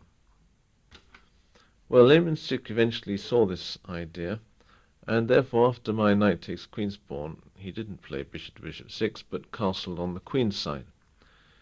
To this I replied now queen to bishop 2. White played his knight to king 4, and black's bishop took bishop takes knight. White bishop took the bishop. Now turn your tapes off here and decide on your next move for black. Okay, what did you come up with? The move I played was queen takes bishop's pawn. And here white cannot take the rook on rook 8 because black is just going to mate him at queen's bishop 2. Now that's not all that black is threatening. He also is threatening knight to knight 6 check. And if pawn takes knight, black will play queen takes knight's pawn mate. So really white hasn't got much choice here but to retreat his bishop from knight 5 to queen 2. I now moved my rook to kb1, and white played pawn to rook 5. This little pawn is trying to get to rook 6, and then white will capture the bishop at knight 7. Well, against this, black still continued in his counter-attacking vein by moving his queen from kb7 back to kb3. The same threat is against white's queen's knight's pawn, a threat of discovery by the knight followed by mate. Now white has to do something about this, so he played his rook from queen 1 to king 1. Black moved his knight from queen 5 back to bishop 4. White played bishop to queen's bishop 3. Black queen to rook 3 check. King to knight 1. Black queen takes rook's pawn. White now moved bishop takes knight. Queen takes bishop check, and with the queens off, white's endgame is totally hopeless. Some nights after this I had the good fortune to play the same line against Alcock, and the same 12 moves were played. Once again I played knight to qb3. Alcock didn't substantially improve upon the game which I've just shown you, and I won that one too. So far so good. We seem to have proved what Keane said on the tape, that when white goes the whole hog and captures everything in sight, it's black who gets the advantage. However, if black can make an improvement, and we've found one for him in knight to qb3, we should let white have a go as well. So go back to diagram 14. Now after black plays knight to qb3, instead of the somewhat automatic move white knight to qb3, let's play the knight to queen's knight to queen 2. This looks rather more passive, but it does have an important idea. That is that the knight on queen 2 defends the kb3 square, and white's intention is to play pawn to kb3 and then sooner or later to pick up that bishop on king's rook 1. After queen's knight to queen 2, black plays knight takes pawn, white pawn to kb3. Now turn off your tapes here and decide how you would play in black's shoes. My suggestion here is to play queen to rook 4, offering the exchange of queens. We'll look first at what happens if white declines this offer by moving queen to knight 3. Then black brings his rook to kb1, and white castles queenside. It wouldn't be a good idea now for black to take the bishop pawn, say bishop takes bishop's pawn, knight takes bishop, knight takes knight, because then he would run into a pin by white bishop to king 2. Well, instead of this, I think black should play pawn to queen 3. And white continues now rook to kb1. He's getting ready to capture this bishop at rook 1, probably move his knight to rook 3 soon. So black has to act quickly and plays bishop to king 4. At first sight, this is a ridiculous looking move because white can play pawn to kb4 and drive the bishop away. But that would fall into black's hands because black would then move his bishop back to knight 2 and his other bishop would then have a free diagonal. Now, the other thing that white can do after black's bishop to king 4 is to go bishop to kb4, discovered check. This too isn't harmful for black because he can move his king to bishop 2, and after bishop takes bishop, queen takes bishop, queen to knight 6 check, just king to king 2, and really white hasn't got anything to show. His attack has disappeared. Now I'd like to look at the second possibility for white from diagram 15. Now if you have that position, this is when black plays queen to rook 4 and offers the exchange of queens. Now white here takes the queen and black plays rook takes queen, and now white plays king to bishop 2. He doesn't castle now because the queens are off, and his plan is now to use his king, possibly to catch that bishop in the corner. So king to bishop 2, black rook to kb1, white goes bishop to knight 6, rook has to go back to rook 1, and now pawn to rook 5. Now at first sight, black's rooks look rather impotent due to the placing of the white pawns and bishops on the king's side. However, as we shall see, brutal play is sufficient here. In order to break the bind on the king's side, black plays bishop to rook 3, white bishop takes bishop, rook takes bishop. Now king to knight 3. The king is coming round to catch that bishop. Now black's next problem is how does he eliminate that white bishop at knight 6. He does this by playing knight to bishop 4 check, king to rook 2, knight to king 2. And if now white plays king takes bishop, then black will play knight takes bishop, and he still retains his extra exchange, and the position is becoming simplified. So that line seems to show also that the whole hog variation, where white just comes out and captures everything he can, is not really sufficient, which means that the white players had to come up with something stronger. And 2 years ago at Tilburg, a tremendous blow struck the English defence, from which many people doubted it would ever recover. This occurred in the game Browne-Miles, where the American Grandmaster found an amazing improvement, which entailed the sacrifice of not just the exchange, but a rook. So to see how that came about, I'd like you to set up your pieces in diagram 16. This is the position where, as we've seen, white usually plays pawn takes knight check. But Brown's move was not to capture the knight, but to play knight from knight 1 to king 2. This move is all the more remarkable because now the knight at king's knight 8, whose life has been spared, can come out to kb3, knight to kb3 by black, and it even gains a tempo against the white queen. Now this queen goes back to rook 4. This is also another interesting move. It doesn't go to knight 6, which isn't so good. It goes to rook 4, beginning to initiate a pin against the black knight at kb6.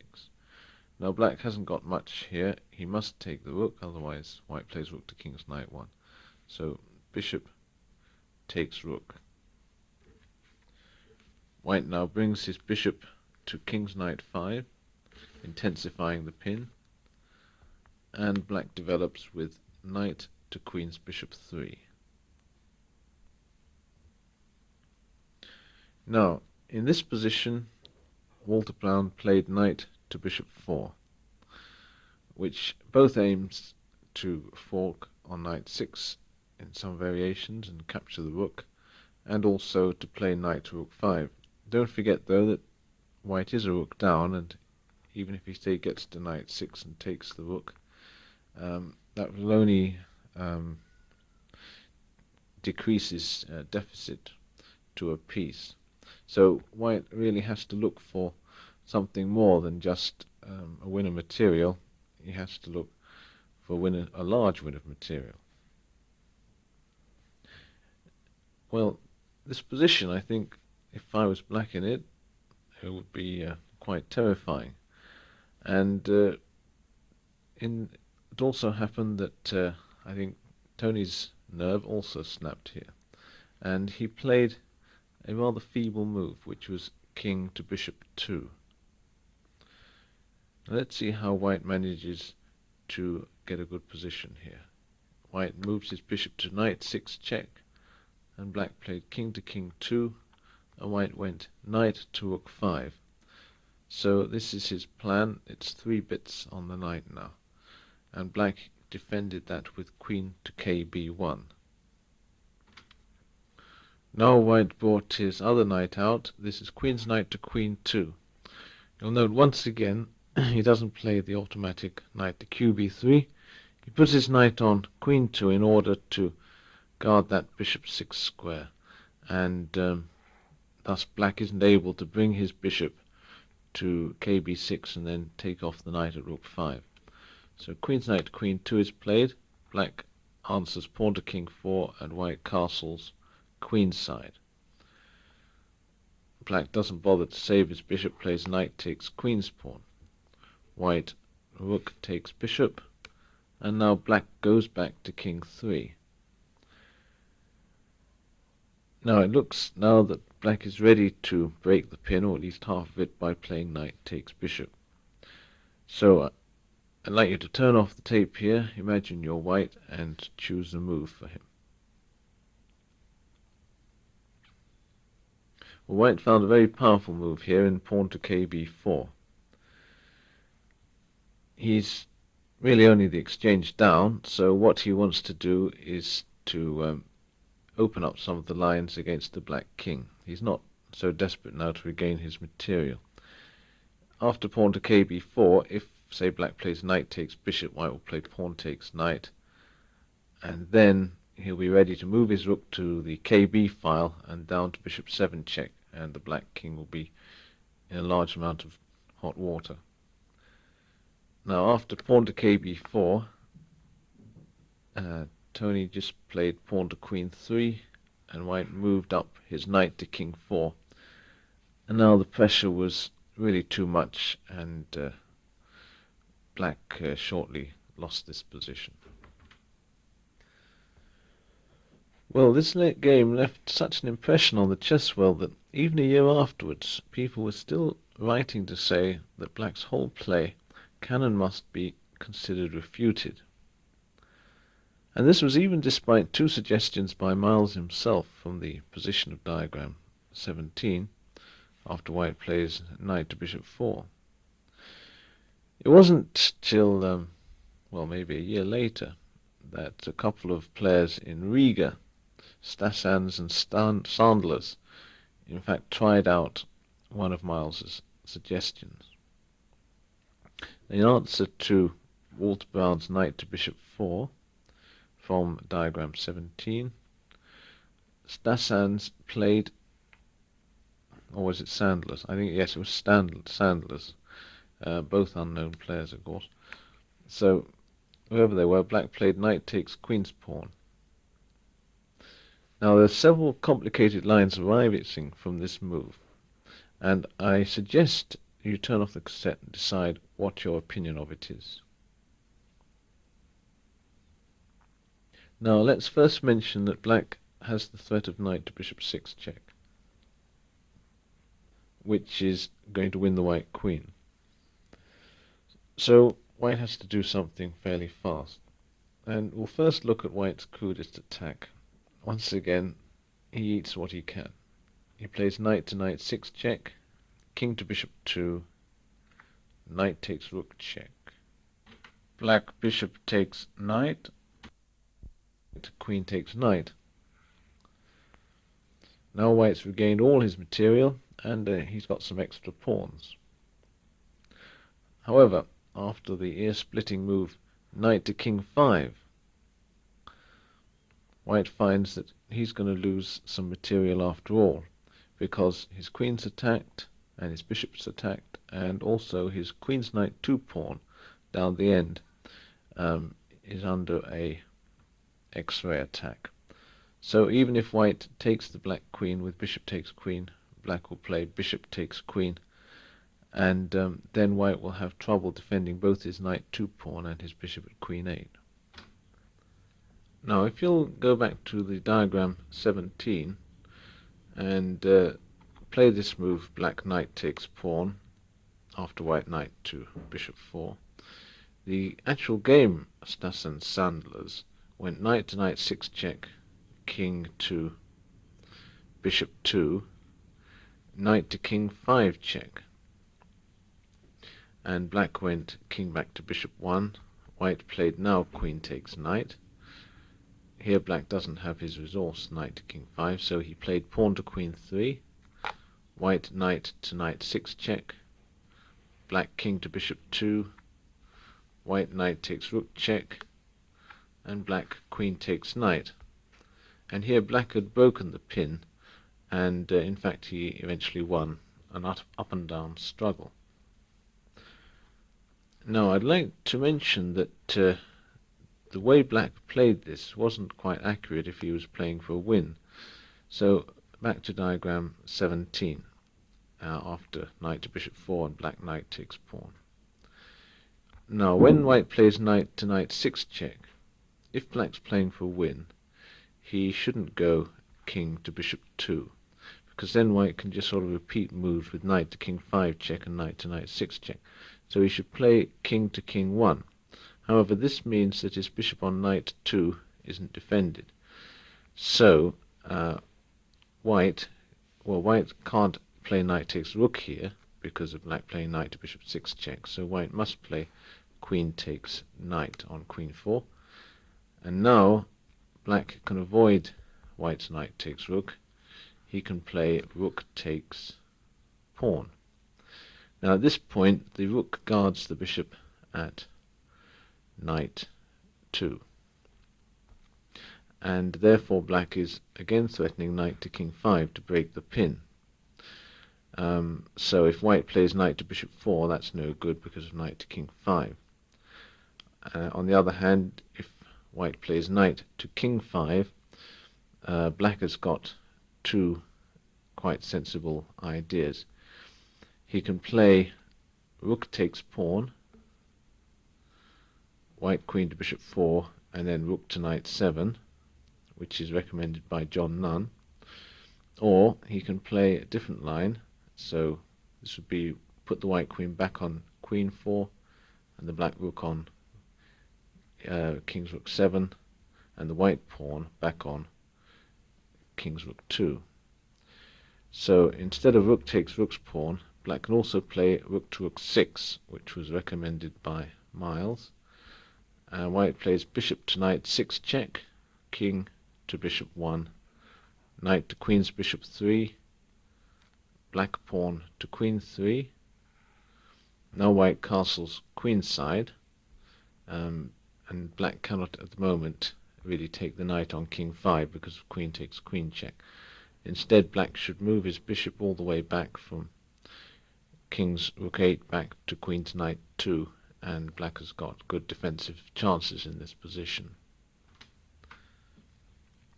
Now I should also mention that black has got an even sharper move at his disposal from diagram 17 after white plays knight to bishop 4. Black can play pawn to king 4 immediately. Now if white goes now knight to knight 6 check, black will play king to bishop 2. And again we get some very complex variations. So I'd like you to turn off the tape here and study the position. Now, this is diagram 18, and white can play here. Knight takes pawn check. Black knight takes knight.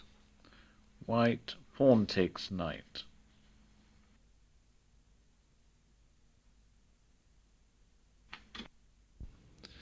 And now the only way to save the game is for black to play rook to king 1, pinning the pawn at king 4. White plays pawn to kb4 and black pawn to queen 3. And now black is hitting back fiercely against the white king along the e-file. And it looks like he's going to capture the white e-pawn and thus save his knight at kb6. And you don't have to worry too much in this position about white's threat to queen a pawn. It doesn't seem to bring white any advantage. Now back again to diagram 18.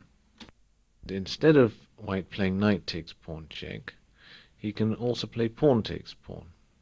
But then black can simply capture the pawn at rook 7 with rook takes rook's pawn. White queen to kb4. Black goes now rook to rook 6. White pawn takes knight.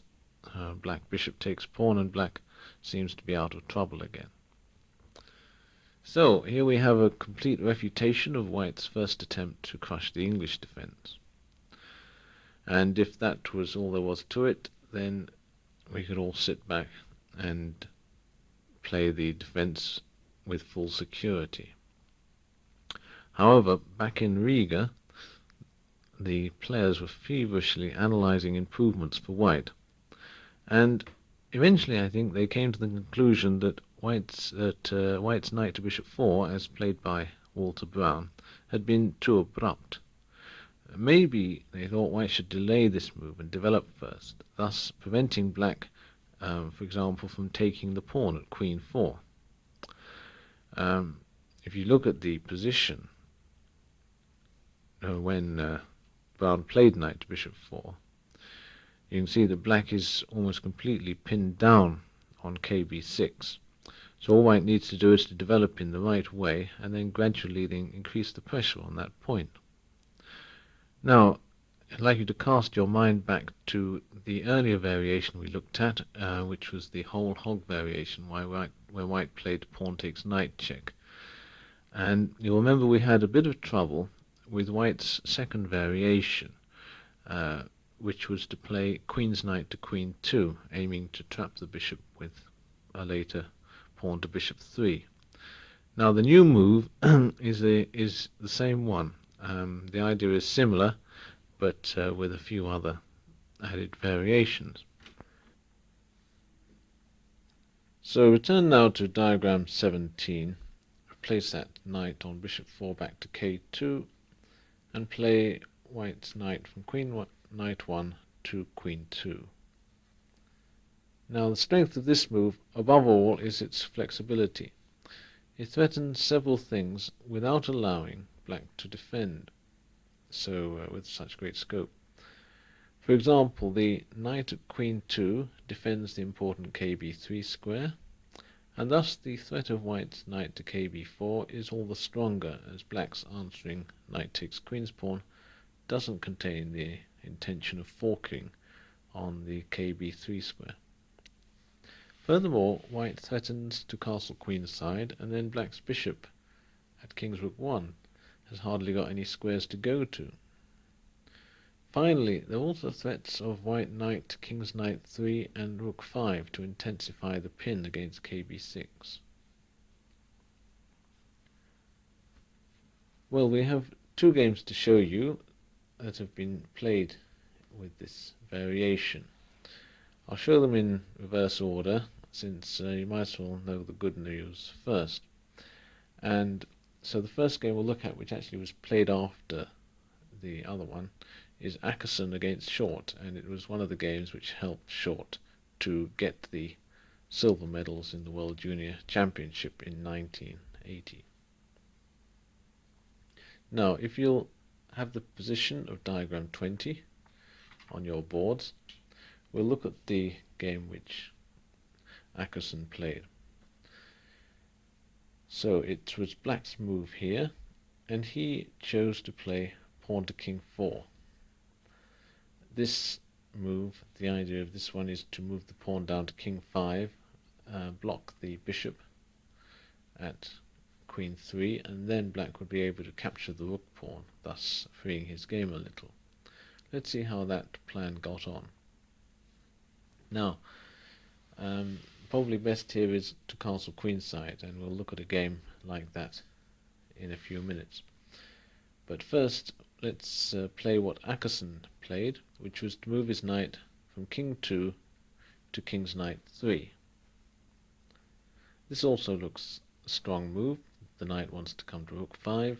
Perhaps it may even jump back and capture the bishop on rook 1, if it feels like it. Now black continued with his plan and played pawn to king 5. Now here white has got about 3 ways to capture the pawn, but he doesn't want to capture with the queen 2 knight, because then black would capture his pawn at queen 4, and then we would be having this threat of knight to bishop 6 check, which gives black a bit of time to then bring his knight probably back to king 3 to attack the white bishop.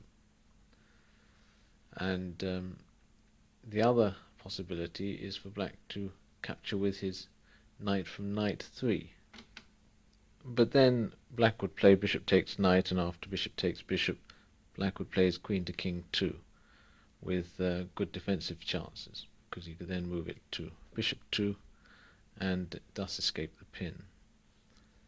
So after black's pawn to king 5, white chose probably the best move, which was bishop takes king's pawn.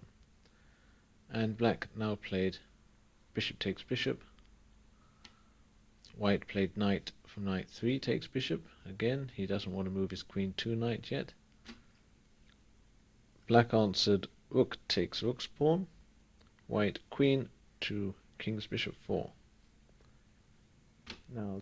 Now this is the position of diagram 19. I'd like you to turn off your tapes and study it and decide what you would play as black. Well, in the game, black Nigel Short played knight takes queen's pawn.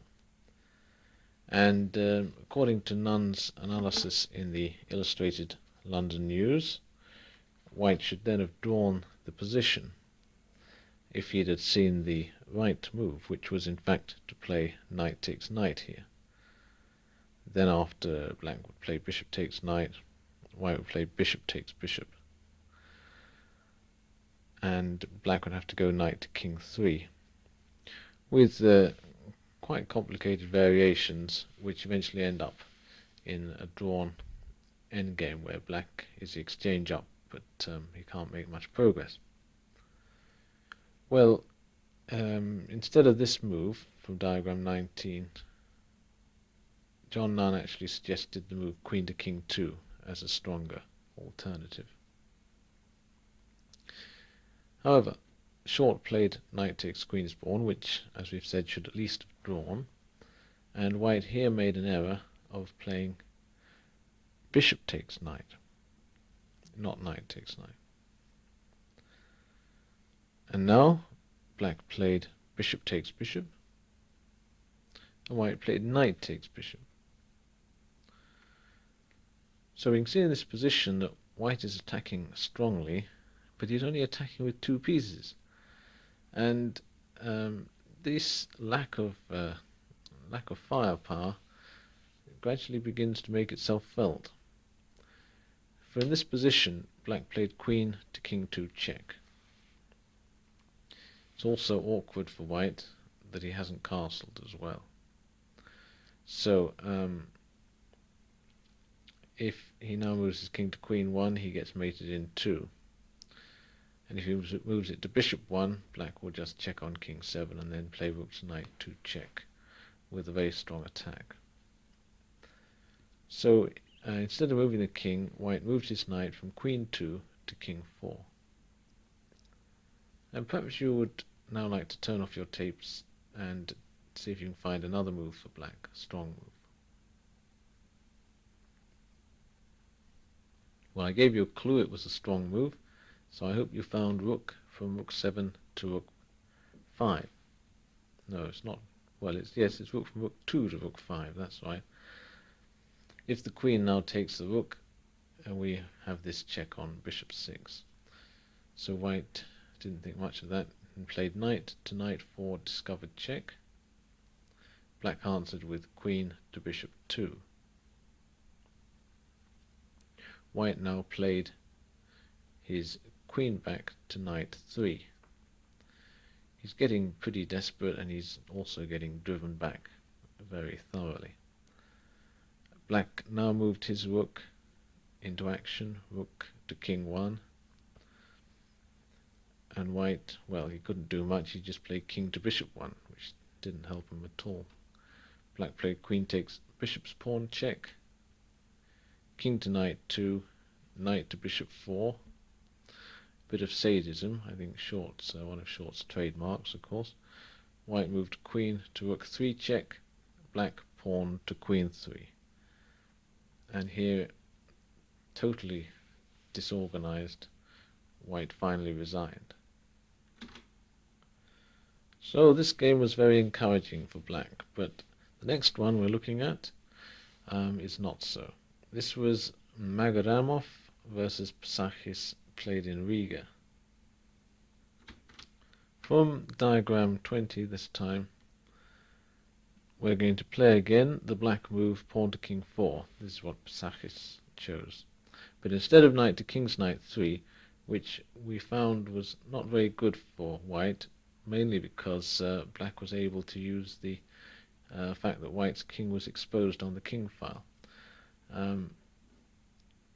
And black, of course, is opening up the king file by playing pawn to king 4. So knight to king's knight 3 is no good. Well, instead of this, white just castled in the game we're looking at. And now black plays his pawn to king 5. White played bishop takes pawn. Black played bishop takes bishop. And white moved knight takes bishop. Now black carried out next stage of his plan, rook takes rook's pawn. Queen to king's bishop 4. Great pin upon that knight, so black has no way to defend the knight. He hasn't got any moves like queen to king 2. He must play king to bishop 2. Now I'd like you to turn off your tapes here and analyze the position carefully. The move that white played was knight from 2 to queen's bishop 3. He has other possible moves like pawn to queen 5 or even bishop takes knight. So you could look at all those 3 moves, and in particular the move knight from king 2 to qb3. When you have done so, turn over to tape 2 to hear our analysis.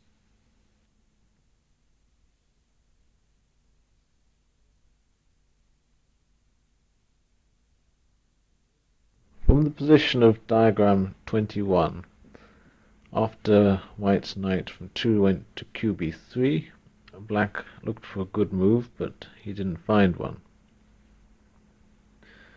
He threatened with knight to queen 5, putting more pressure upon his knight at kb3. So he brought his rook up to rook 4, hoping to sacrifice it against the bishop at knight 5.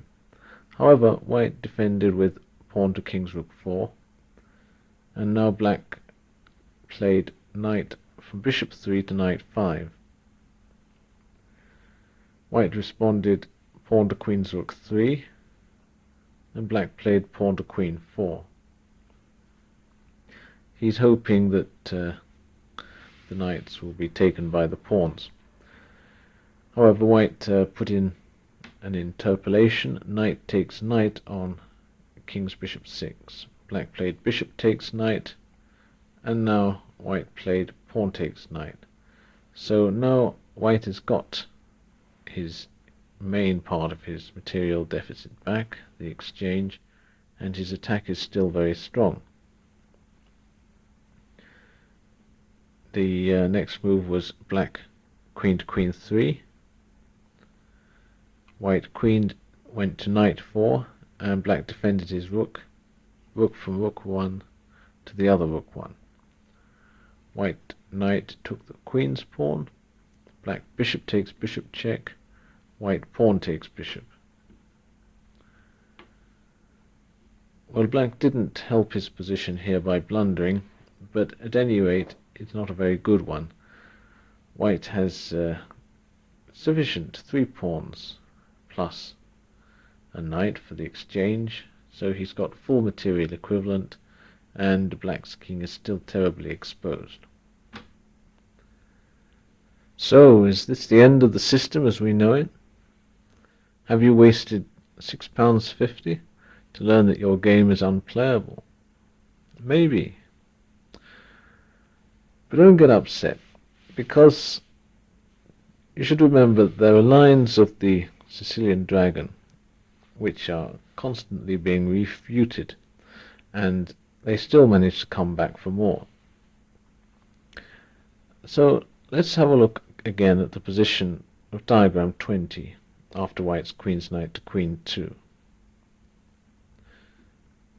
I feel that the move pawn to king 4, even though it serves its purpose in allowing black to win the king's rook pawn, also helps white rather, because white is enabled to get his knight to king 4 quite speedily, which is where it wants to go, and now then it's very hard for black to break the attack upon this piece.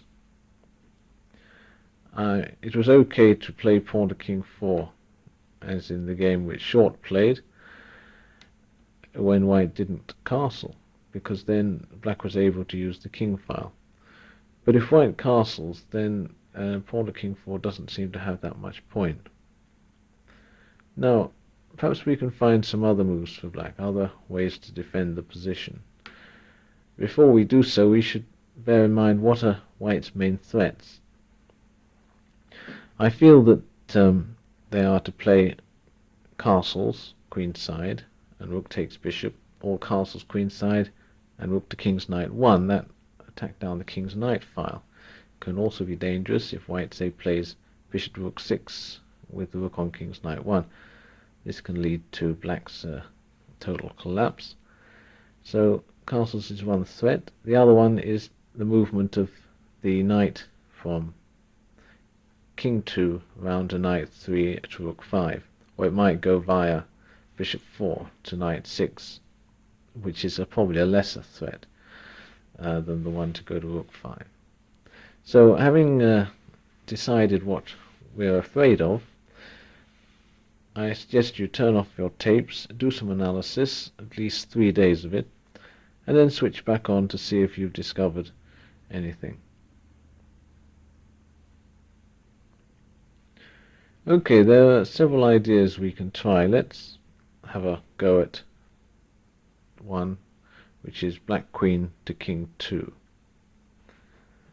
The idea of this move would be to break the pin by moving the queen to kb2.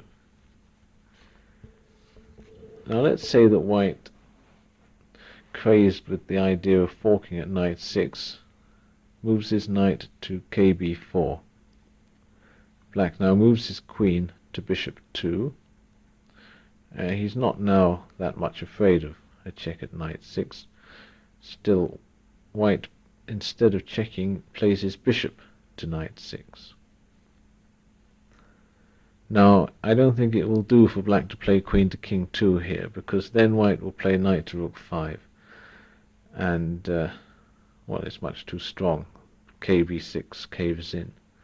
So black could find the move rook takes rook's pawn here, I think, giving lots of his material back, all of it in fact. White plays bishop takes rook. Black knight takes bishop, and white queen takes knight. Now black starts his counterattack. I think he can either play bishop takes queen's pawn or knight takes queen's pawn. Maybe in this position bishop takes queen's pawn is the best. And I think maybe black holds this position quite well. Say if white exchanges the queens and then castles queenside, he's threatening then the black bishop at king's rook 8, which doesn't have any squares. But I think in that case black should be able to play pawn to king 4. And, well, the endgame should be at least equal for him. So the first survey of black's queen to king 2 was quite promising. So we'll look at it again to see if white has anything better. This is from diagram 20 again. Now, instead of knight to bishop 4, white can try his original plan, which would be to castle queenside. I expect in an actual game, white would not castle queenside. He would feel that knight to bishop 4 was too attractive a proposition to let slip. However, let's look at castles queenside. I think this leaves black in a bit of a difficult position because his bishop hasn't really got anywhere to go. And if he goes to knight 7, white will just play rook to king's knight 1. I think black can save his bishop by going probably knight to queen's knight 1, knight to queen's knight 5, and then if bishop to knight 1 by white, black can now drop his bishop back to queen's knight 2. Now if white continues with rook to king's knight 1, I don't feel that black's game is that promising. White has threats of bishop to rook 6 apart from moves like knight to bishop 4. So let's drop queen to king 2, and we'll return to diagram 20. Try another move. What about playing pawn to queen 4? In this case, white has several moves again. He can play knight to knight 3, castle queenside, or knight to bishop 4. We'll look first at knight to bishop 4 because again it's attractive because it threatens to fork the black king and queen. Let's say against that black plays king to bishop 2, white bishop goes to knight 6 check, black king to king 2, white knight to rook 5, black queen goes to king's bishop 1. Now white castles queenside. This position, however, bears a strange resemblance to the game Browne against Miles. We can see that black is hanging on, but only just. So let's shelve that one as well. Now after knight to bishop 4, this is after black's pawn to queen 4, and white plays knight to bishop 4, black can choose to play also knight takes queen's pawn. He's now guarding his king's pawn and threatening knight to bishop 6 check. And this should have variations which are going to be similar to the game Stassan's Sandler's. Similar, but I wonder if they're better or worse. White can play knight to knight 6 check. Let's say black plays here first king to bishop 2, white knight to king 5 check, king to bishop 1, white queen takes knight. This is the same as the Riga game, except black's pawn is on queen 4, so black cannot actually play pawn to queen 3 here. He can play a move like pawn takes bishop's pawn, and white would probably play queen takes bishop's pawn. Black plays maybe bishop to queen 4, white queen to bishop 4. Now here white has still got his pressure against kb6, and also his knight at king 5 is a very strong piece indeed. Now let us look again at this position after black pawn to queen 4, white knight to bishop 4, black knight takes queen's pawn. So white plays knight to knight 6 check, and we're not going to play king to bishop 2, we're going to play king to king 1. Now what has white got here? He can play knight takes rook, bishop takes knight. And now queen takes knight. Again, possibly here, black will play pawn takes bishop's pawn. White queen takes bishop's pawn. Bishop to queen 4. And now white queen to bishop 4. Now in this position, black has got rid of white's king 5 knight, and what's the material balance? It's it seems to be even, except that white's oh dear, yes, white seems to be a pawn ahead, and this pawn is a fairly strong one. So I'm not sure if I like that. He hasn't even managed to get the queens off. I mean, he could stomach this position probably with the queens off, but with it on, I don't think it's that good for him. Well, let's see if there are any other ideas for black. From diagram 20 again, I think we can try another pawn move. This would be pawn to queen's knight 4. This looks fairly random, but on the other hand, it has diversionary force, and it doesn't weaken black's central position perhaps as much as the moves pawn to king 4 or pawn to queen 4. Now, let's see, there are some ideas in this pawn to queen's knight 4 move.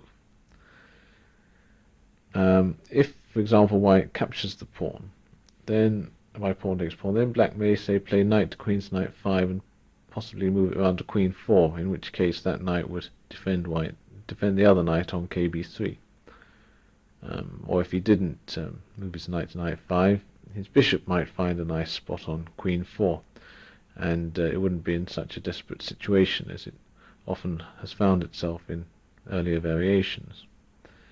Now, on the other hand, if white leaves the black b pawn at b5 and does something else, say he plays knight to knight 3 or knight to bishop 4 or castling queenside, then black himself can exchange on c4, and he leaves white with the problem of how to recapture, because if white recaptures with the bishop, his king's rook pawn is going to go, whereas if he recaptures with the knight, then that queen 2 knight, which is quite often useful to defend the kb3 square, both against the black bishop from king's rook 8 coming to kb3, and to prevent the black knight from qb3 coming down to queen 4 and then kb3. Well, this knight may also itself get diverted. There's third possibility, I imagine, of white sort of leaving the pawn there and moving his bishop either to knight 6 or knight 1. We could look at those possibilities.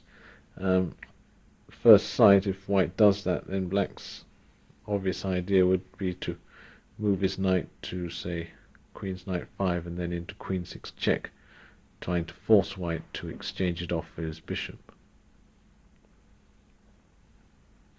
Now let's look at a few concrete lines here. After black's pawn to queen's knight 4, we'll look first at white playing pawn takes knight's pawn. After all, the best way to refute a gambit is to accept it, even if it does give black what he wants. So, pawn takes knight's pawn, black knight to queen's knight 5, hitting the bishop, which will probably go to knight 6. I mean, if it goes to knight 1, white won't be able to castle that quickly. Now, white's threat is now to play the knight from to knight 3, knight from king 2 to knight 3, and then to rook 5. And it certainly doesn't pay black to dawdle in this position. For example, if he plays his knight from queen's knight 5 to queen 4, white plays knight to knight 3, and now black thinks, well, I can play queen to king 2 because my kb3 is guarded 3 times. Well, then it's not so easy, because white plays knight to rook 5, and he's not threatening to take the knight, but the bishop. And if he plays knight takes bishop, black wouldn't be able to answer king takes knight because of queen to rook 6 mate, and he wouldn't be able to answer queen takes knight because of bishop to rook 6, and this time the black queen would be pinned against the king. So black must act fairly quickly if he's going to do anything.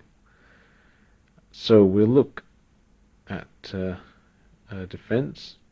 That's after diagram 20, pawn to queen's knight 4, white pawn takes pawn, knight to queen's knight 5, white bishop to knight 6. Well, can you find a defense? Have a look and see if you can defend this position. Let's give black the move knight to queen 4 again, and white plays knight to knight 3. I want to suggest the move knight from queen 4 to king 2. Now this seems to lose the knight at kb6, but on the other hand black is threatening white's bishop at king's knight 6. So the variations are not that clear. I mean, if white plays, for example, bishop takes knight, black will play knight takes bishop. And now if white takes the queen, black will take the other queen, and you'll get a lot of pieces exchanged, but black should come up the exchange ahead.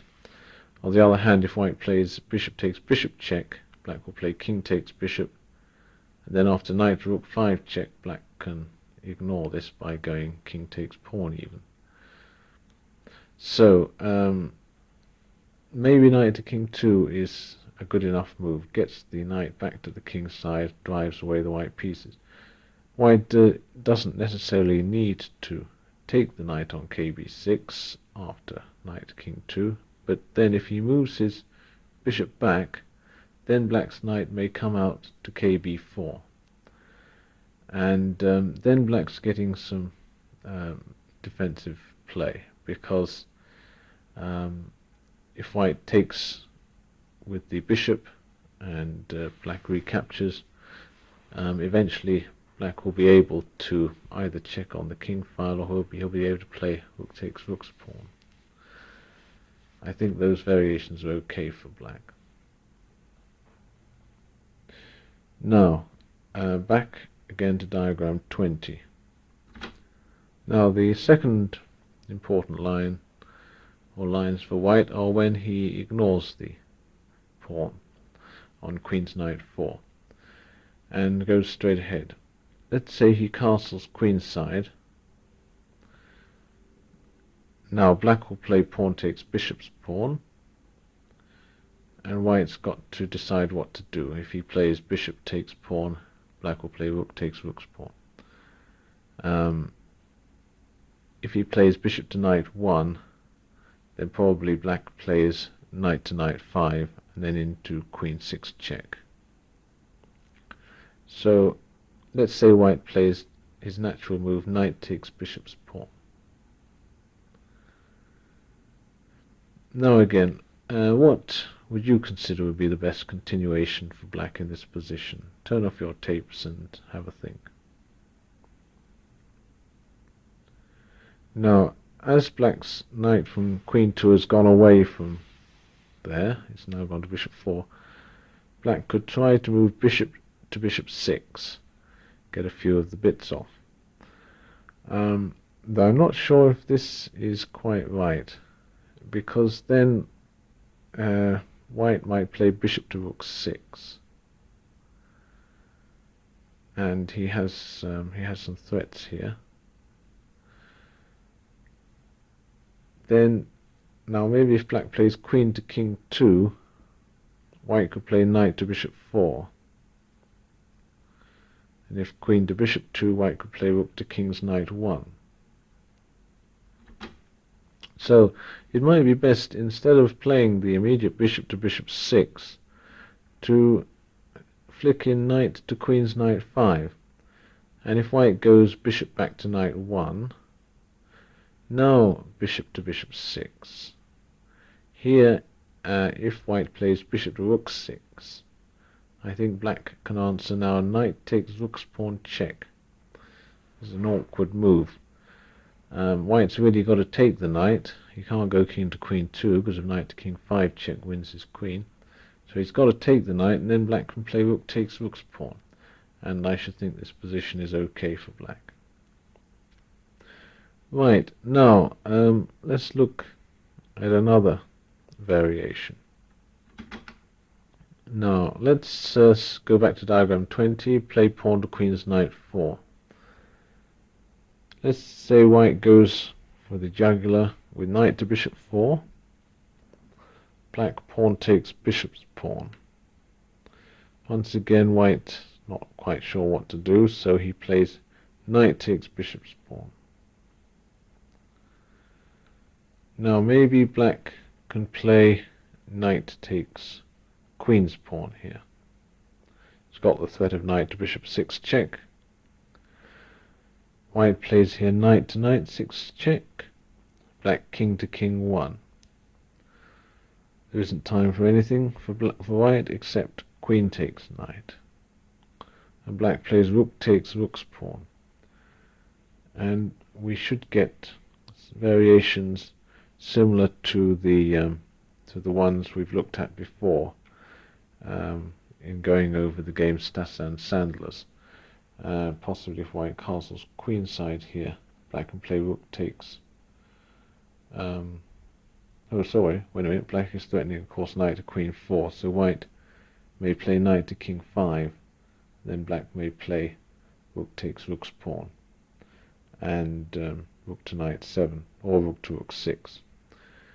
There may be a slight difference between this game and the Stasan's one, but it doesn't appear at first sight to be any. Now, let's look at the next idea, which is the knight from king 2 going to knight 3. This would be from diagram 20. Black plays pawn to queen's knight 4, and white moves knight from king 2 to knight 3. Black plays pawn takes bishop's pawn, and white knight takes bishop's pawn. So here black can't play knight takes queen's pawn, of course, and he's in a bit of dilemma. Seem to use that word a lot. Anyway, white's threatening knight to rook 5. So black plays bishop to bishop 6. Could also go bishop to queen 4. Let's play bishop to bishop 6. Stops knight rook 5. Now white will play queen to bishop 4 here. But then I think black has got knight takes queen's pawn. And if white takes the knight, black can then play knight to queen 4, and he should get out of his troubles with a whole skin. Now this variation should be looked at a little more carefully maybe.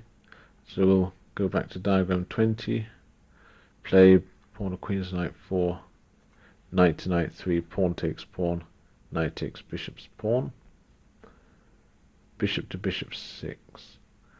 Now supposing white plays knight to king 5 here, how would you answer as black?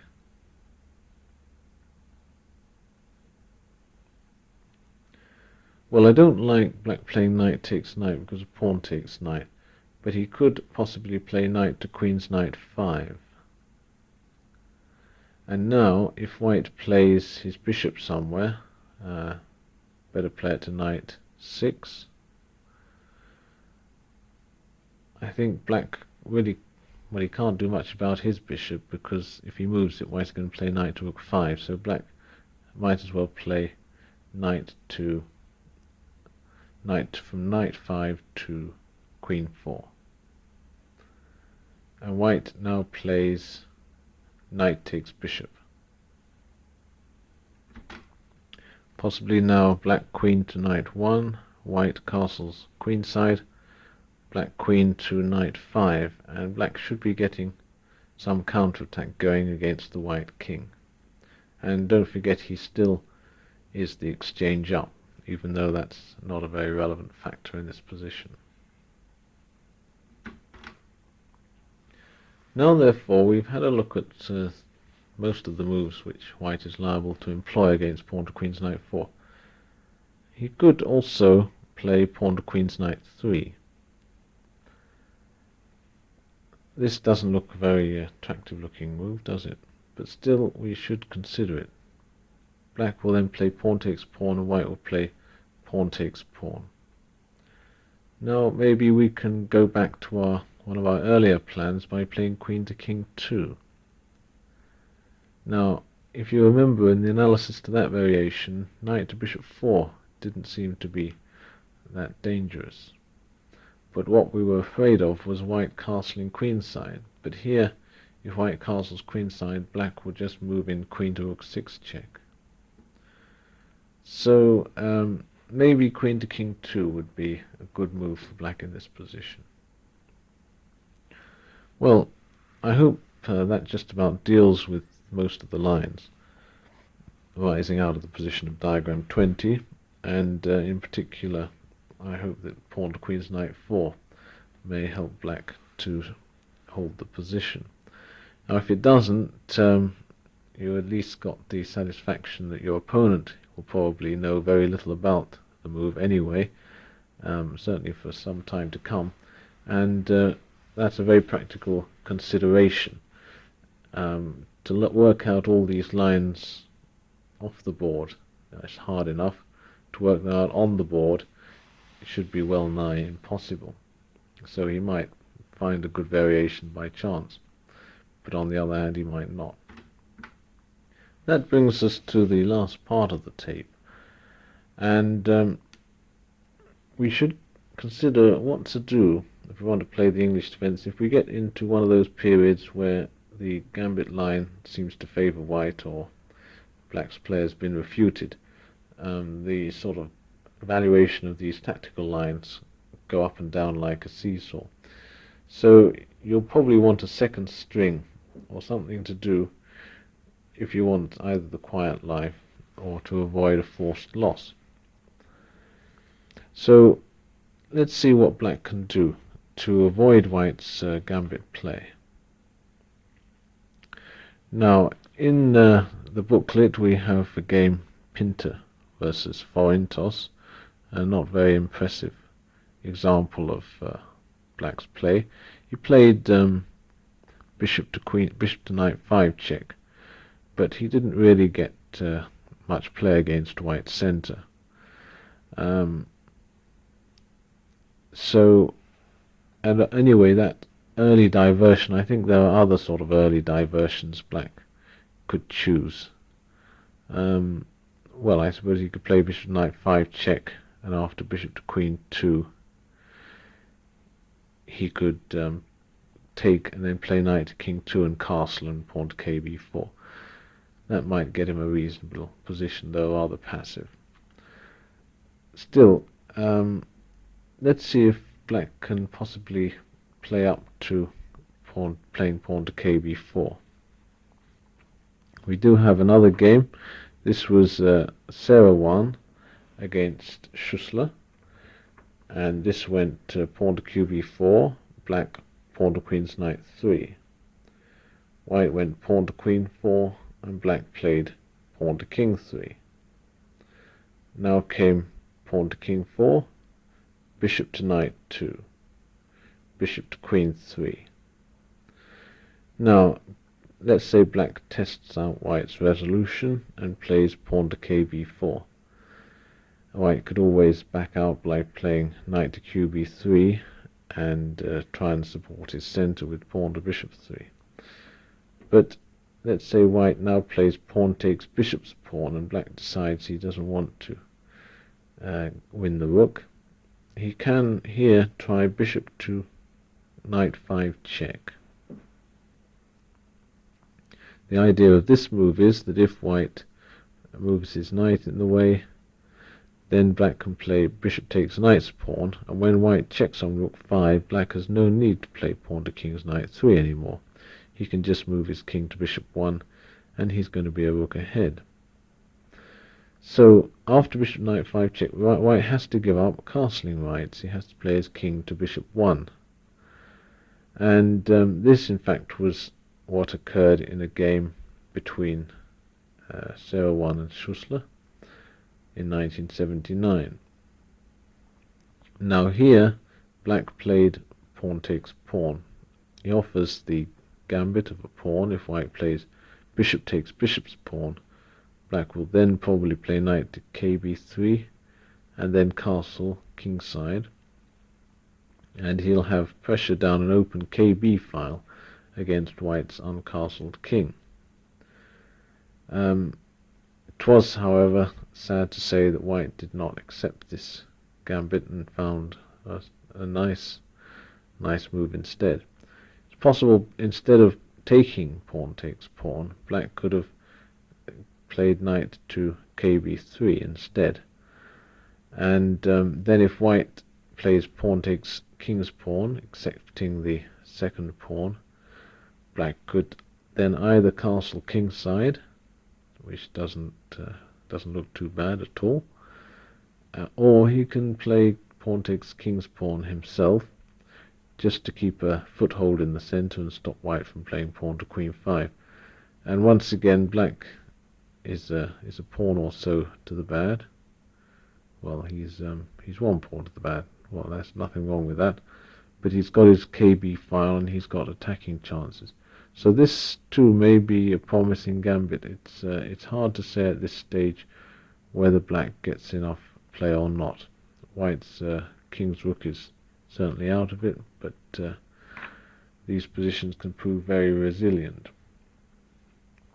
Now let's look at the game Serowan versus Schussler to see what went wrong.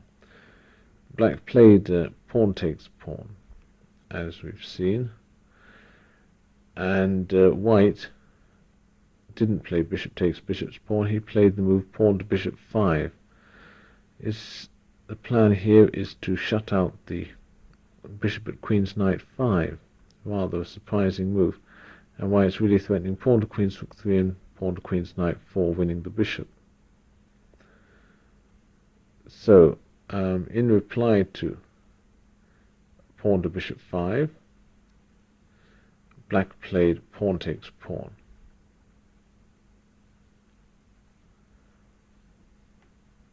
And white played pawn to queen's rook 3. Now if black plays bishop to rook 4, white could play pawn takes pawn, and then black would have to play the move pawn to qb3 and then move his bishop back to bishop 2. Well, I suppose he might have some chances there also, even though at first sight it doesn't look a very nice position. I think actually though white would have the advantage there.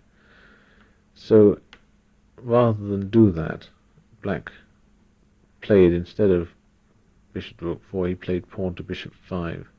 This lets his bishop get back into the game, but on the other hand, white's bishop now comes to qb4, and black is very hard put to be able to castle. Black's just deprived white of his castling rights, and now black finds his own are denied to him, poor fellow. So we get pawn to bishop 5 by black, white bishop takes pawn, black bishop back to queen 3. And now white plays knight to qb3, black knight to kb3. White knight to kb3, black queen to king 2. Black here is trying to possibly castle queenside, play his knight to qb3. However, white's next move was bishop to king's knight 5. Now turn off your tapes here and decide what you would play as black. Well, black's next move strikes one as a little odd because he moved his king to queen 1. Normally I think one would play pawn to king's rook 3 and pawn to king's knight 4, drive that bishop away and then move your knight into king 5. Or one might like to play knight to qb3, but then white would play knight to queen 5, so that's out of the question. I think against pawn to king's rook 3, white would move his queen to knight 3, and then he's threatening to play queen takes bishop on knight 7. So that was possibly why black didn't play the move pawn to king's rook 3. he played instead king to queen 1, so if white plays now queen to knight 3, black can play king to bishop 1. Don't forget that white's also going to try and move his rook to the king file, and this would be a pin on the black queen. So what do we get? Black king was played to queen 1, and white continued with knight to king's rook 4. Now that's a nasty move. Again, he's threatening the KB pawn, and often one has trouble just with this pawn in the Dutch defense, because it can be awkward to defend. And now black's only way to defend it is to play pawn to king's knight 3, but this makes his knight on KB3 feel even more insecure, pinned down as it is along this diagonal. So white played pawn to queen 5, wanting to get his queen to queen 4 on the knight. Black bishop to bishop 4, white knight to queen's rook 4. Black bishop takes bishop's pawn. Nice defensive move, this one, because if white takes the bishop, black can play knight to king 5 check. You may wonder why I'm showing you this game, but after showing you so many examples of white getting absolutely smashed, we should sort of end the tape with something where white gets his own back. So he plays bishop takes bishop's pawn. This is black playing bishop takes bishop's pawn, and white here didn't capture the bishop. He played his knight back to KB3. Calm and quite sufficient. Now he is threatening to play king takes bishop. Well, he's actually threatening to play bishop takes knight and then king takes bishop. So black moved his bishop back to knight 3. White played knight takes bishop, rook's pawn takes knight. Now turn off your tapes and choose your move for white here.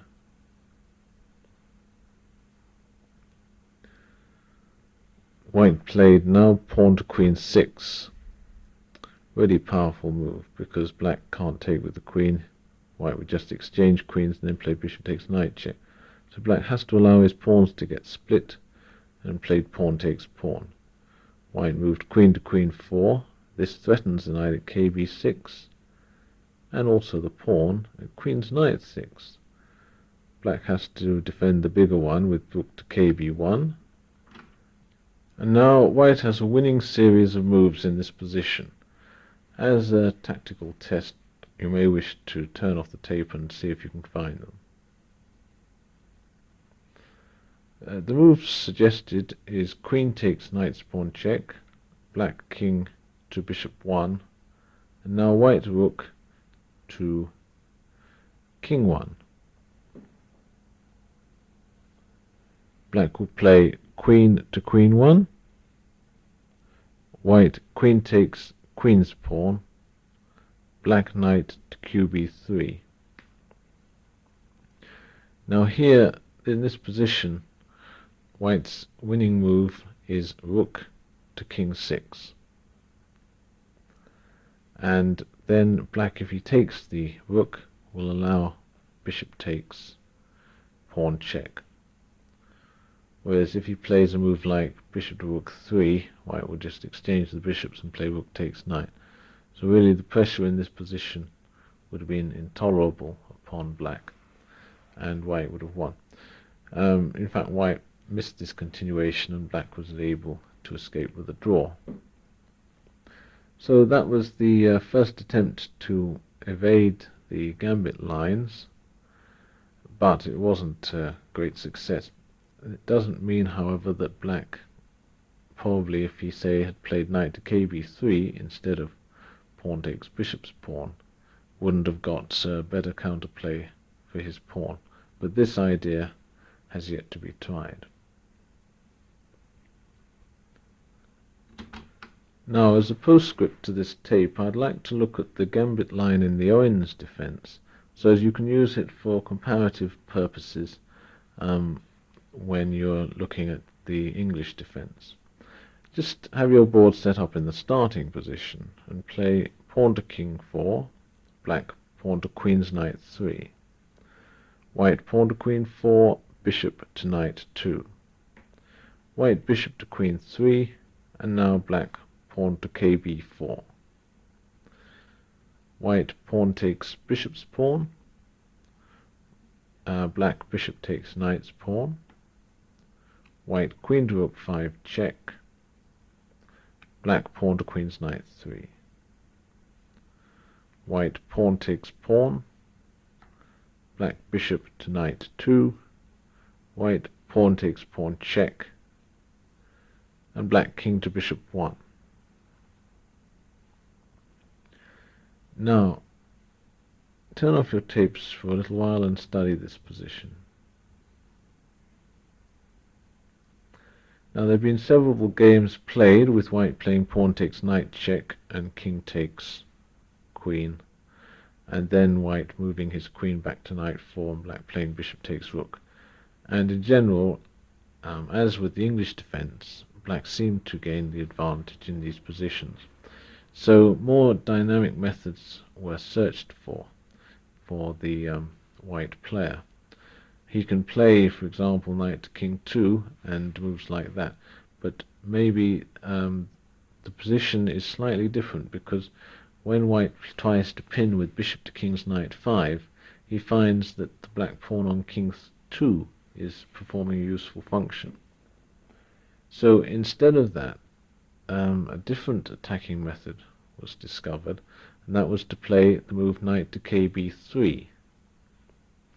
And now, again, turn off your tapes here and decide, if you hadn't seen this move, what could be the ideas behind it. They're very interesting, how slightly different they are from the English defense.